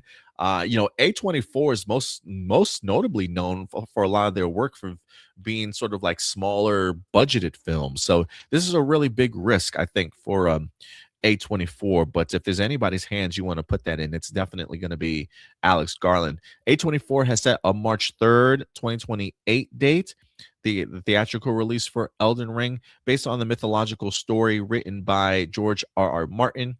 Elden Ring is a dark fantasy role-playing game that allows users to explore a fantasy world that includes dragons, beasts, castles, and dungeons. The fact that they talk about that this movie is well over $100 million, I'm like, yeah, I'm sure that it is. I mean, just the aesthetics alone of having to tackle a dark sort of fantasy role-playing game. I'm sure the aesthetics, the set pieces, the costume designs, the special effects that's going to go into this movie is going to be insane. I but I think A24, because of just the type of studio that it's kind of always been, um knows how to still keep a budget relatively tight. Like, when I think of like a traditional Elden Rings movie from like any other production company, I don't know why like a $200 million budget comes to mind, or like a 220 or even a $250 million budget sort of thing. So even though the article says it's well over $100 million, maybe A24 manages to keep it in like 150, $175 million range.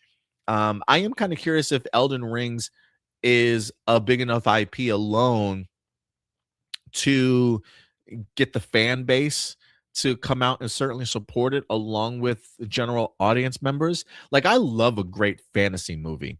And just the style of what Alex Garland tends to go for, with things that are a little bit more grounded in regards to its visuals, a little bit more gritty.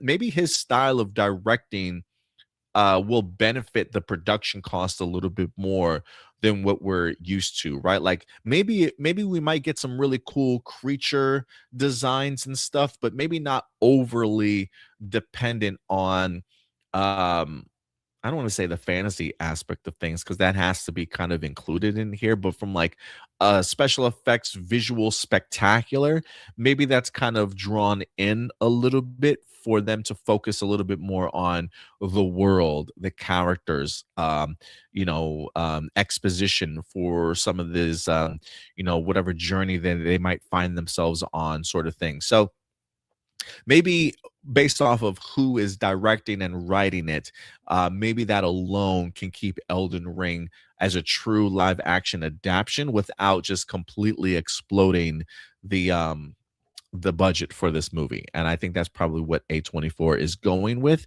in order to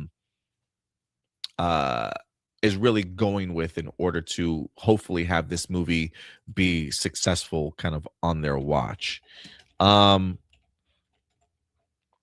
Somebody asked, has Alex Garland, Kiki and Luca, has Alex Garland made anything really good? Let's look at his IMDb. So here we go. Writing. 28 years later, he just did both movies. He was just a writer for 28 years later, which I enjoyed. Maybe some underwhelming for some people, but I thought it was a really solid and worthwhile entry into the 28 franchise in general. But he did 20 years later, and he also wrote 28 years later The Bone Temple, which I would say is even better than 28 years later. So my man is improving upon it. So yeah, great stuff there. He also did the Warfare movie from 2025. Really intense movie. I probably could have asked for a little bit more from a writing perspective, but based off of how that movie was put together in regards to it being the script built off of the memories of the soldiers that participated in that war. Really intense, probably a really surprise movie for me in 2025. Might be within my top 5 or top 10 for sure in 2025. He also did Civil War, which I had my issues with Civil War. Cool, intense moments for sure, but maybe lacking in regards to things. He also did Annihilation, which I don't think I hadn't seen Annihilation, but I think some people weren't maybe not the biggest fans of it. Ex Machina, great movie. Another great movie by him. Was it Oscar Isaac, I believe, was in that movie. Some really was it Donald Gleason, I believe, might have been in that movie also, who played Commander Hux in the Star Wars movie. Ex Machina, so good. So good.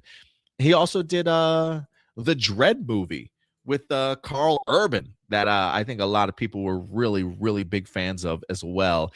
People really wanted a sequel out of that Dread movie that unfortunately just never came. But that was another solid entry to him. So I mean, we're going back to 2012 here.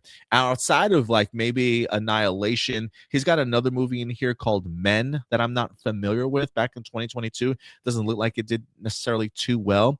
But he also did a lot of Devil May Cry video games. He was the writer for Devil May Cry, Bloody Palace Mode, Virgil's Downfall, the Definitive Edition, and Devil May Cry back in 2013 also. So Alex Garland is certainly no slouch by any stretch of the imagination. But those are just some of the things that he has definitely worked on if you ever want to see any future any past Alex Garland movies. But I'm excited for this one. I mean, you say fantasy movie. The bar for fantasy for me is always Lord of the Rings, and it's probably very unfair, but I love being in those type of worlds. If you can get a really great costume designer, production set designers and things like that to make me feel like I'm lived in, and this world is very much lived in, and you get somebody like Alex Garland that tends to be more of a grounded, gritty kind of writer and director, this could be a really like dirty, dark fantasy world that I can really find myself getting invested in. And so we'll see how this turns out. But I am surprised that production has already begun, or at least will this week. But we'll definitely keep you guys posted as more details wind up emerging from Elden Ring for sure. But yeah, guys, let me know your thoughts in the comment section box below. Let's see here. What else do we got? And I think that actually will wrap it up for all of our main topics here today. So thank you everybody who certainly participated and joined us. Shout out to Will, man, for certainly coming through. It was kind of a last minute kind of putting this all together. But when he's able to help out, he's definitely able to assist, and we always appreciate it. And we like switching things up in regards to different co-host around here from time to time. But with that out of the way, guys, let's move on to our last segment of the day. And now, everybody, it is time for live viewer questions. And we're going to get into our live viewer questions portion of the show. If you ever want to submit a live viewer question over, how do you go about doing that? Well, let me show you. Every Saturday afternoon or evening, I will go ahead and drop a live viewer question post. Just go over here to our YouTube channel, as you see. Click on that post tab, and voila. You've got live viewer question post. We got 11 comments. We'll sort these out. Tackle them one at a time. Shout out to Peg C for coming through with some questions today. Peg C says, what are your impressions of John Campea when he tackles different topics like movies, TV shows, business, etc.? I like John Campea a lot. I really do. I know some people aren't necessarily big fans of him, but I've been watching him for years now, well over a decade, since he was a part of AMC Movie Talk. He used to, and then he eventually went over to Collider. I know he had something else even prior to AMC Movie Talk, like his own movie blog, before he went to AMC Movie Talk, then over to Collider, and then he eventually just started doing his own John Campea show. You know, watching him has definitely inspired me to want to talk movies and television and just really do my own YouTube stuff. Combine that maybe with like Power Rangers back in the day, where I'm like, I want to share my thoughts on Power Rangers. That's really what kind of put my foot in the door. But I'm a big fan of John Campea. I don't necessarily always agree with every take that he certainly has, but I definitely respect him because he knows the business. You know, he's got his own insider sources. Like he's been around movie theaters and movies for years to know what he's certainly talking about. Not to say that he can't be wrong at times.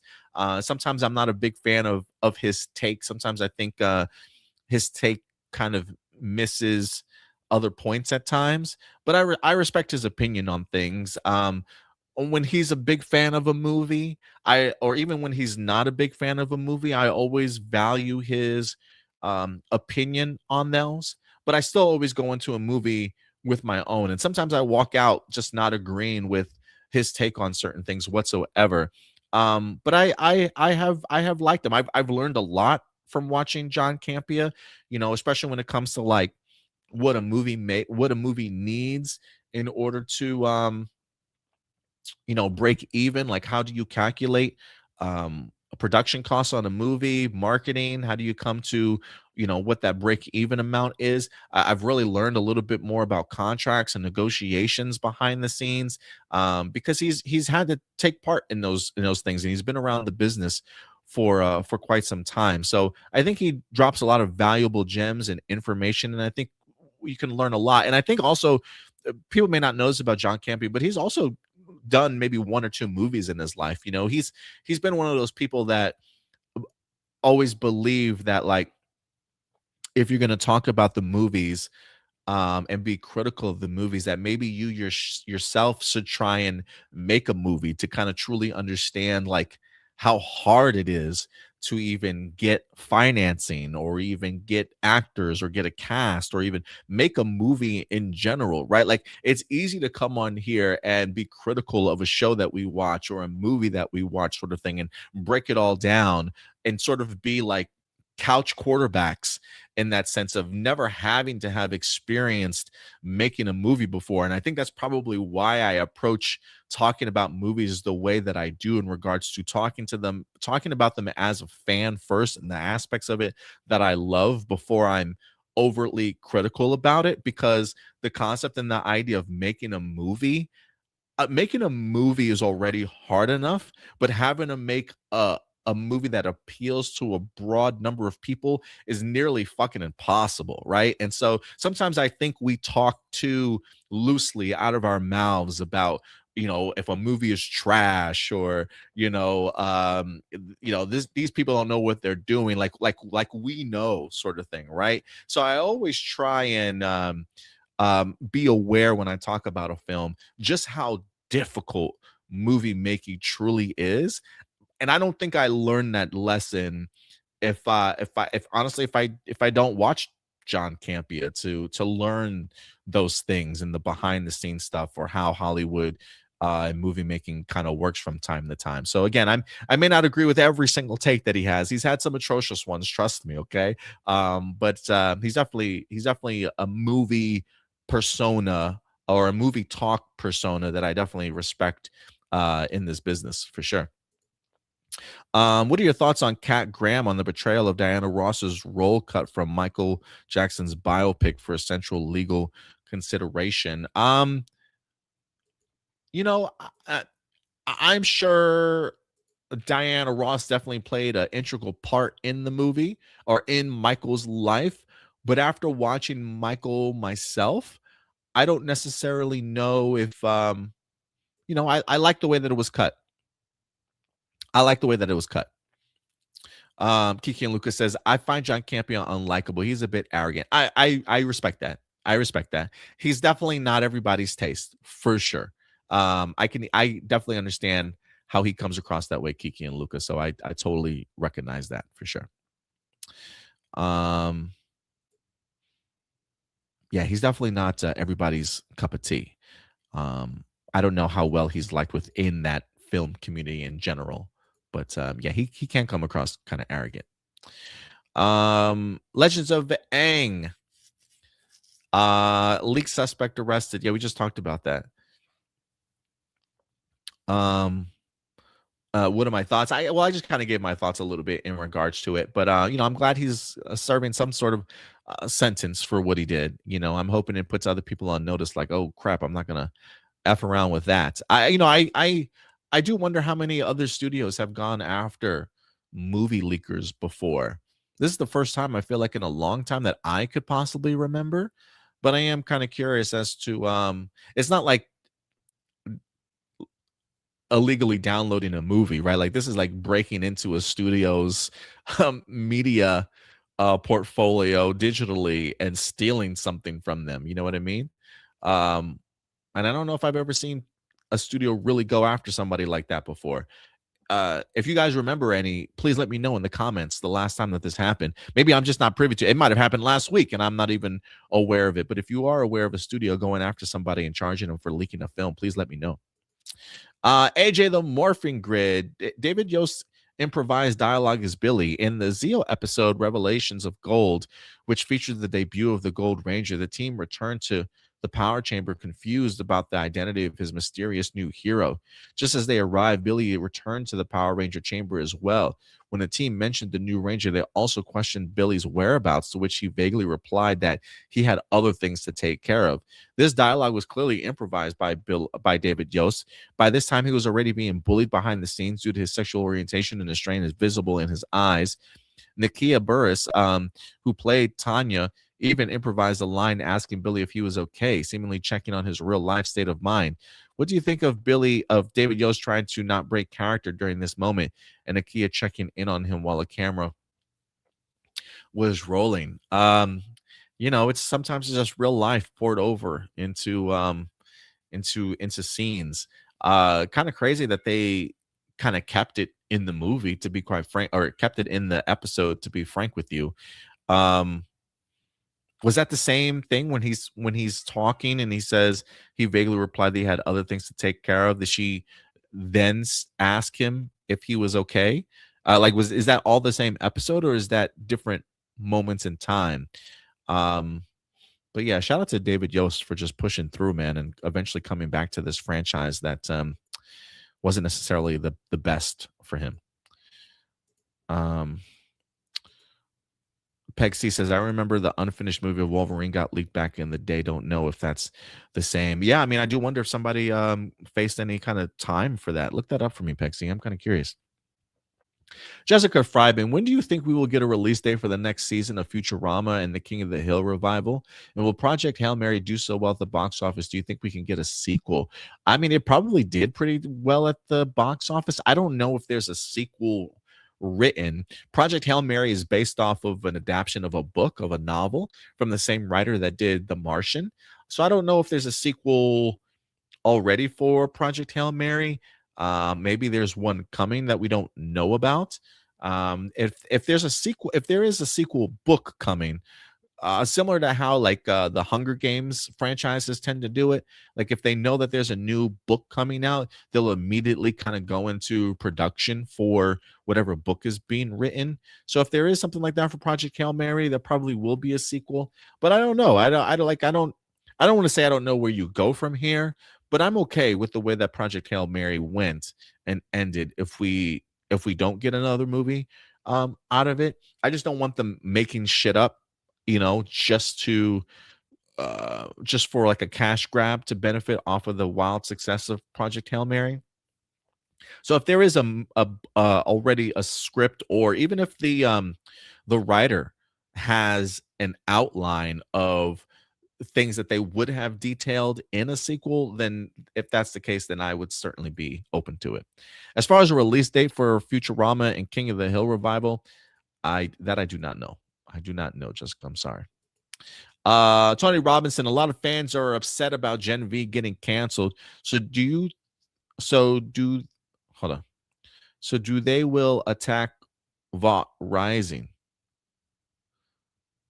A lot of fans are upset about Gen V getting canceled. So do you think they will attack VOT Rising? Like the idea that there is a new spinoff taking place, but those that were fans of Gen V and their spinoff getting canceled, will they like review bomb or attack VOT Rising? I don't know.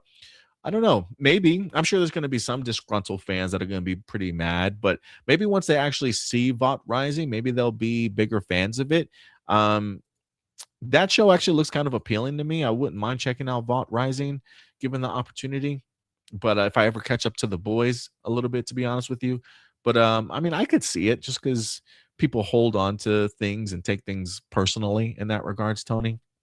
So I'm sure you'll have some fans try and review bomb or bring down VOT Rising in return, but I hope not.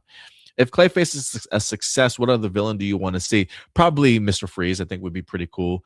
I don't know if, Clayface was such an out-of-the-box movie that it really wasn't even on James Gunn's radar to even do, to be honest with you. But it was was it Mike Flanagan that approached him with this script for Clayface, and it blew him out of the water that he's like, no, we need to make this movie. But this was never the intention of James Gunn and DC Studios. But look, if Clayface is successful, you know, I know that they plan on trying to introduce their Batman sometime, possibly in 2028. So maybe the success of Clayface, maybe the potential success of Batman would open the eyes of, you know, hey, maybe we can do like prequel villain origin stories. And if there's any other one that I would like to see, give me Mr. Freeze. That's what I would like to see. Do you think that the state will still block the merger even though Warner Brothers shareholders accepted the deal? I don't know, man. At this point, I'm kind of hoping that something hinders this merger. Just because I don't think Warner Brothers needs to sell. They're in such a great financial position. They had one of the most massive and most successful film years of all time in 2025 for them. You know, they've probably got another great slate coming out this year. Maybe not as massive as last year, but I think they got another really great slate. They got people at the heads of these studios that are picking out some really great projects for Warner Brothers to certainly tackle. You know, the idea of selling now when you're at the top just really makes no sense to me, unless you're just literally a greedy asshole that just cares about money more than you do the movie making studio experience and movie making sort of in general. And so I do hope that this merger is blocked. I don't know if the state has the opportunity to do that. I don't know if that, you know, I don't necessarily trust the FCC to look at this and be like, this feels like a monopoly, you know, like this feels like taking over of just way too much media for one particular company. I don't see the FCC stepping in. I think if anything, either the state or other, you know, Congress or the Supreme Court or whatever the case may be, something in the courts may have to step up to stop it, though. My friends call me Joseph. When Flint Marko is suddenly pulled into the MCU in No Way Home and immediately encounters Tom Holland's Peter Parker wearing a black and gold suit, a visual choice that serves as a brilliant homage to the dark-suited Spider-Man 3 when Tobey put on the black suit to get revenge on Marko. This confrontation carries a heavy emotional weight because by the time Marko was plucked from his original timeline, he and Tobey's Peter Parker had already made their peace and forgiven one another. Given their history, the sight of the Spider-Man dressed in black immediately remind the audience of the Raimi trilogy. Possibly not the full-on black symbiote suit, but you know, maybe the black suit just in general brings back some immediate memories for the fans. So possibly, maybe nothing crazy, but possibly. Alan, what's up, Alan? Appreciate you coming through. What do you think of the Adam Sandler movie Click and how it went from the usual offensive slapstick comedy to immediate shift to pure drama and the moral of family comes first? The cinematic bait and switch effectively uses a magical universal remote to transform a typical comedy into a haunting cautionary tale about the dangers of fast forwarding through the boring parts of life. By witnessing the protagonist's descent into a lonely, autopilot-driven existence, the audience is forced to confront the reality that professional success is hollow if it comes at the expense of being present for the people you love. You know, I was a really big fan of Click. Click hit me emotionally in a way that I definitely did not expect. It was not the movie that I think was presented certainly in the trailers. But then again, I might have to go back and check out the trailers. It's been years since I've seen it. But I remember when I sat down to watch Click, that was not the movie that I was certainly in store for, right? Like I thought I was going to get a funny Adam Sandler film, but by the time you hit the middle act of this film and then towards the end, it just takes a completely different emotional turn that I certainly wasn't expecting, with a really valuable life lesson certainly at the end of it, you know. So yeah, I'm a big fan. It's definitely a Adam Sandler film I would definitely recommend to people. Kenneth, what's up, Kenneth? Do you agree or disagree that independent standalone films or series, or in other words, not in the mainstream, provide a unique sense of intimacy because they aren't pressured by the commercial need for sequels or more than one season? These one and done projects allow viewers to claim a personal sentimental connection to a story that remains untainted by public conscience or critical fatigue. Since these works exist outside of the spotlight, do you believe their obscurity is exactly what makes them feel like a private treasure meant only for you? Yeah, I would say that. I would say so. Um, Sometimes I feel like I learned some of the most valuable lessons from just small, independent, standalone films. I really appreciate the intimacy of it. And it's always something cool about being able to examine where a director, like where their skill level is at in regards to independence, and always wondering like if I could see this type of film, maybe not the type of film that they're doing, but maybe from like a writing perspective or a directing perspective, if that style would adapt to a bigger sort of mainstream movie. Now, when I think of indie films, I mean, I don't mean like mainstream and indie, like indie films still do get released in theaters.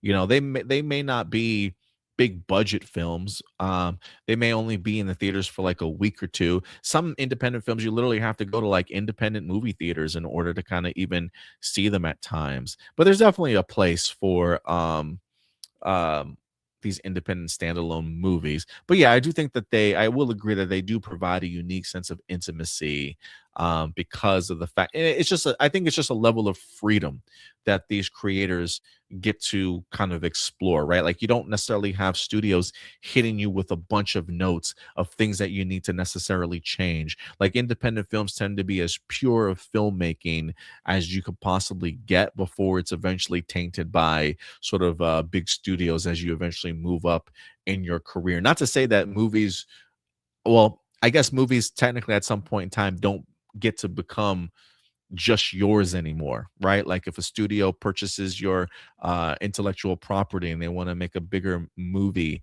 out of what you write, they then have the property and the privilege to make any changes that they certainly need to. So independent films, I think, feel that way because of the fact that they are very personal and intimate to the person creating them alone, and it's their actual voice and the message that they want to certainly get across. Not to say all independent movies are great, but they definitely have their value for sure.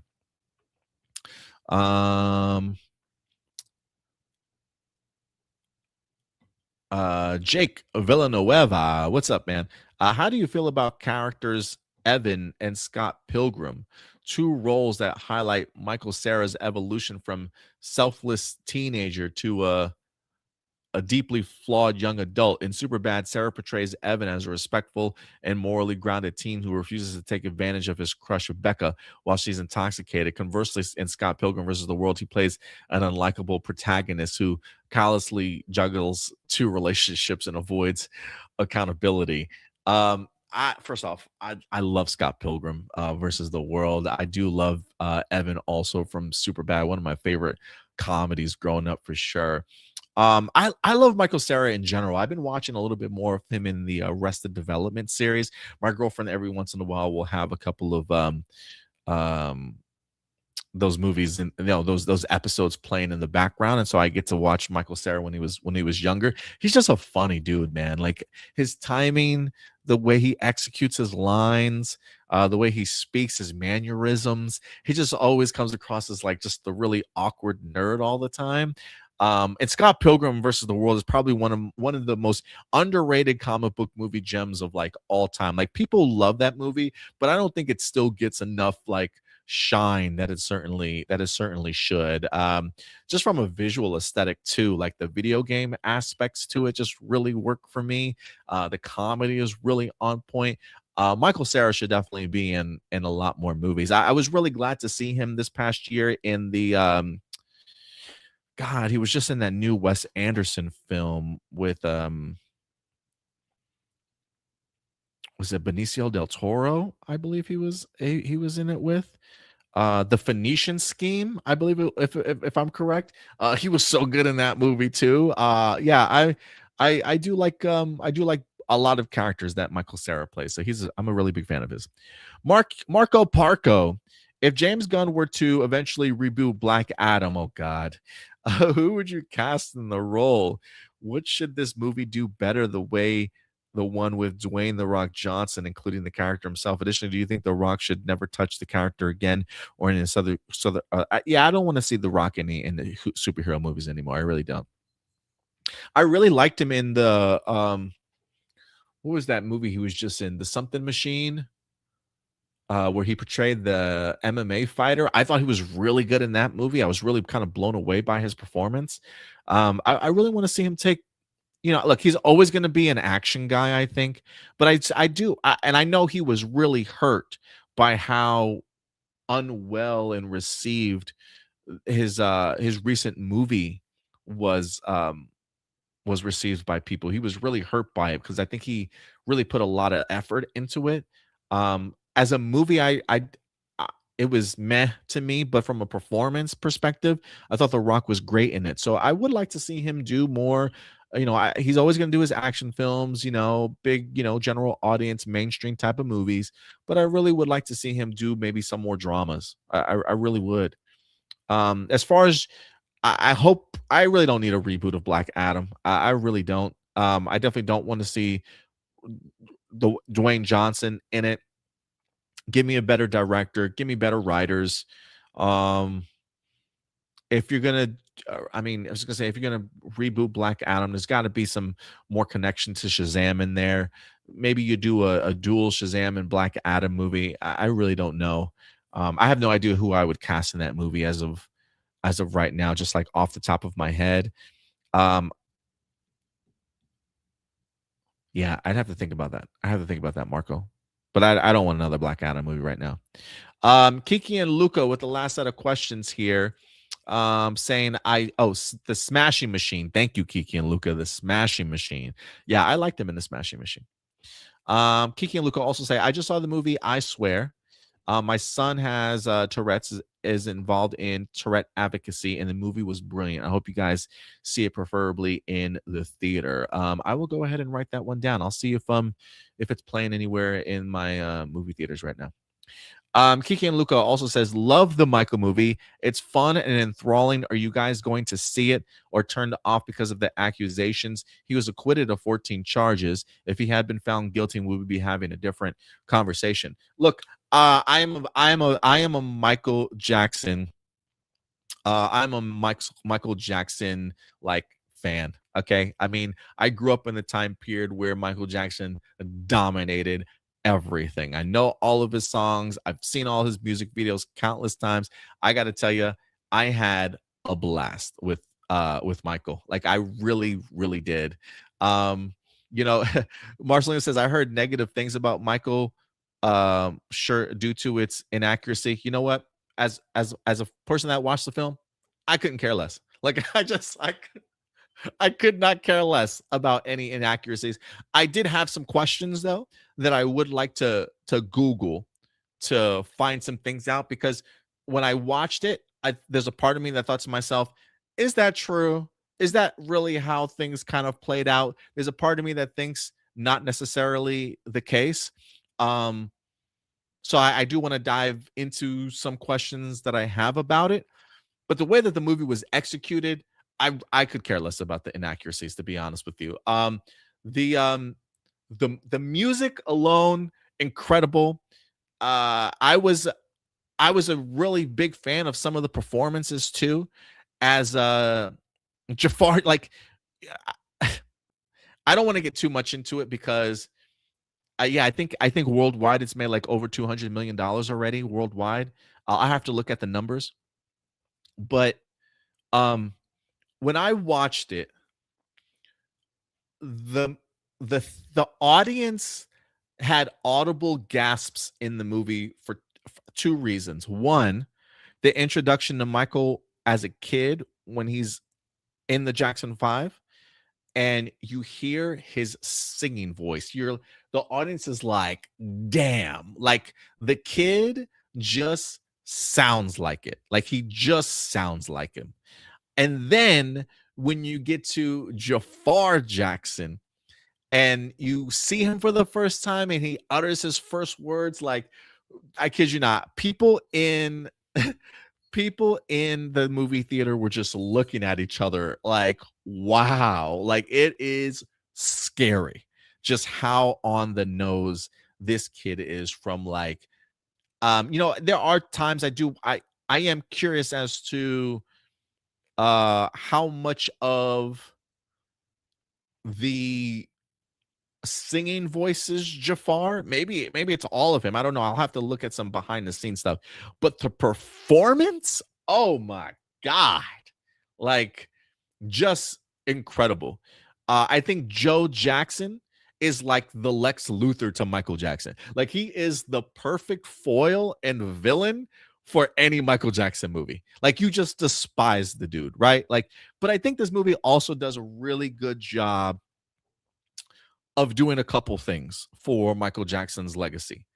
One, I think it, without going into like the nitty gritty and the details of his older past and stuff, I think it does a really good job of explaining why Michael is Michael.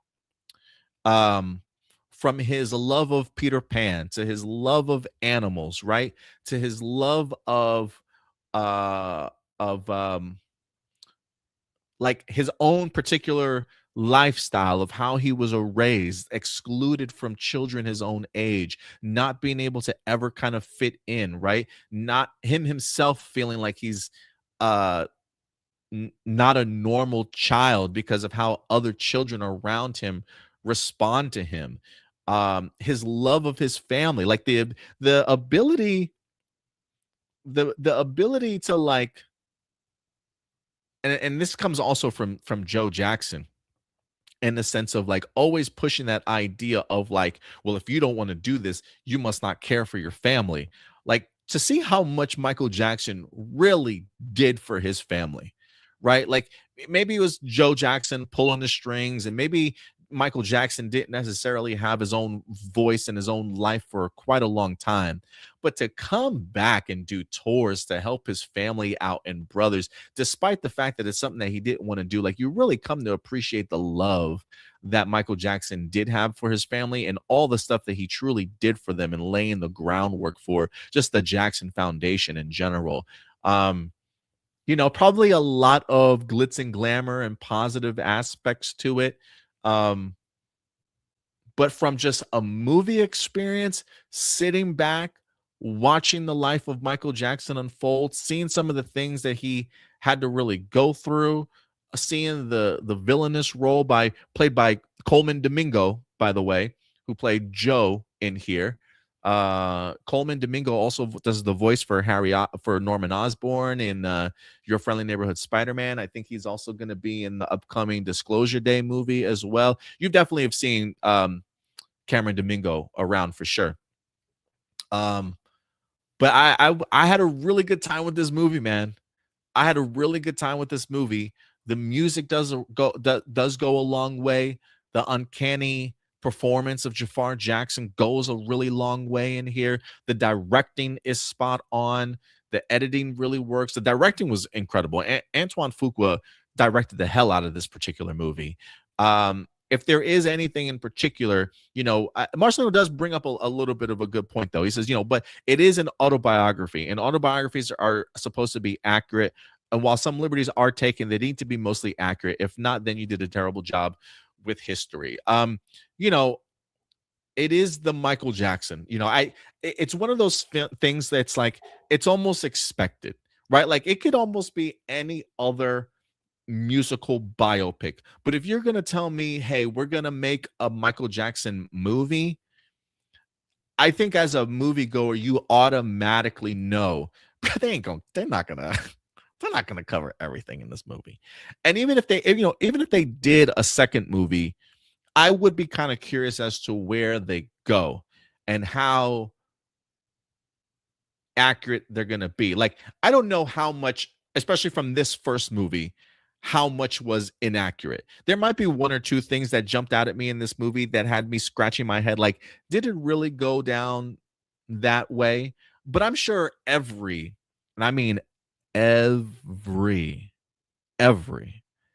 musical biopic has taken liberties in some fashion and is not all 100% accurate. So I'm definitely not going to hold Michael's biopic to an unreachable level of accuracy, because I can guarantee you no musical autobiography is 100% accurate.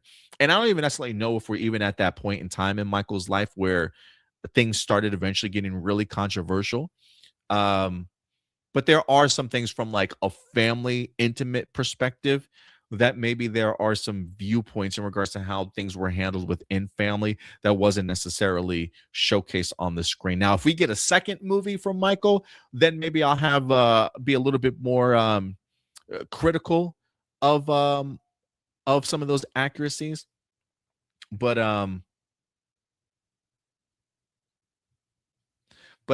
don't think it was inaccurate to the point to where it's like lying to people full on in that regards. Um, when you talk about certain topics were sanitized, I mean, reaching a broader appeal, to me that feels more of an editing thing. But we'll see. I really don't know what some people are talking about in that regards. But I have my own issues with there are certain things that are presented in certain ways that didn't feel right or accurate to me that I'll certainly do my own research in regards to.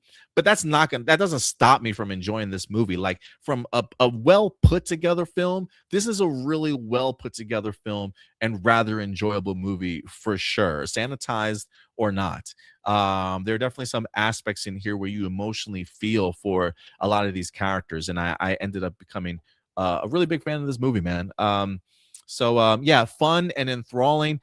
Kiki and Luca, when you say the idea that you're what did you say? You said that your wife wanted to see. My wife wants to see the Michael movie again. We probably will watch it 5 times. I don't blame you, man. I don't blame you. It was that good of the movie. I literally didn't get up out of my seat until after the last credits rolled, just because the music itself,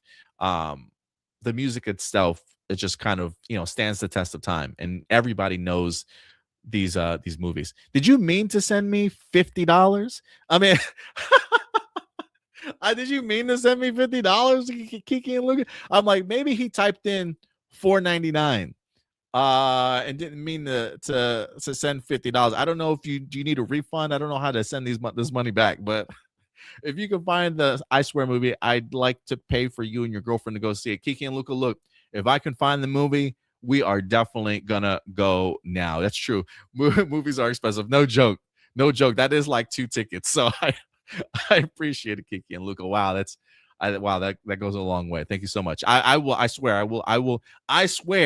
I will search for I Swear and see if it's paying in a movie theater nearby, for sure. So we can go ahead and check it out. But yeah, let me know. Peg C says, would they explore part 2 where Michael married Priscilla Presley? If they did, that would have get consent from the Elvis estate. Yeah, I mean, I can't imagine what this movie originally looked like. I mean, one of the things that we've always talked about when it comes to the Michael Jackson biopic, especially when it's being produced, executive produced by the Jacksons, that there's going to be twists and turns and things that just are not fully allowed to be talked about or sugar coated over. I think the problem I would have is if it's blatantly kind of shoved in our face in a way that it didn't transpire in real life. But I think a lot of those moments that I would question would probably come in more of a part 2 than I'm seeing in part 1.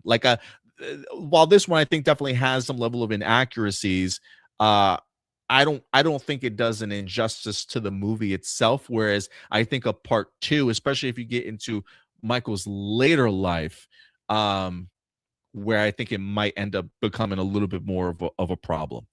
But yeah, we'll see. Yeah, guys, thank you everybody for all your live viewer questions here today.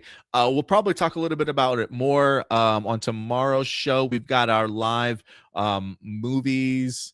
Let's talk movies. I think we'll probably be talking about Michael I'll also talk to Stuart to see, I don't know if there's another movie we might be able to catch tonight. I'll talk to about maybe I'll catch the drama tonight. I'm not sure. I did see Speed Racer this past week on the big screen in IMAX, so I may try and see if I can maybe talk about Speed Racer tomorrow along with Michael.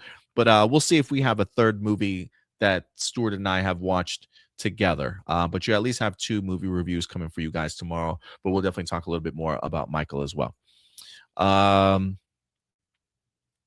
But yeah, guys, I think that will probably do it for today's episode. So thank you very much to everybody that certainly joined us. Again, to Kiki and Luca with the super chats today.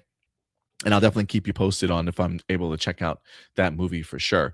But yeah, so we definitely have that tomorrow for you guys. Let's talk movies. For you Star Wars fans, join us Wednesday live at 10 p.m. Central Time. We'll go ahead and do a live review of the last 2 episodes of Maul Shadow Lord for you guys.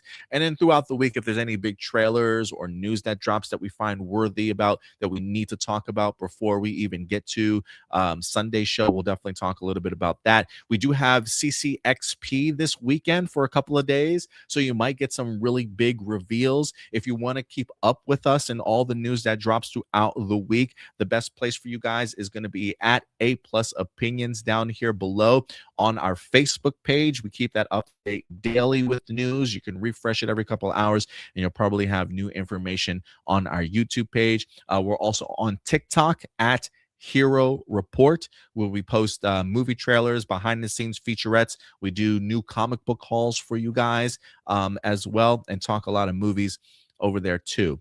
But that will do it for us here, ladies and gentlemen. We'll certainly be back next Sunday live at noon Central Time. So until then, do me a big favor, as always, guys. Take care of yourselves, take care of each other, and keep it A+.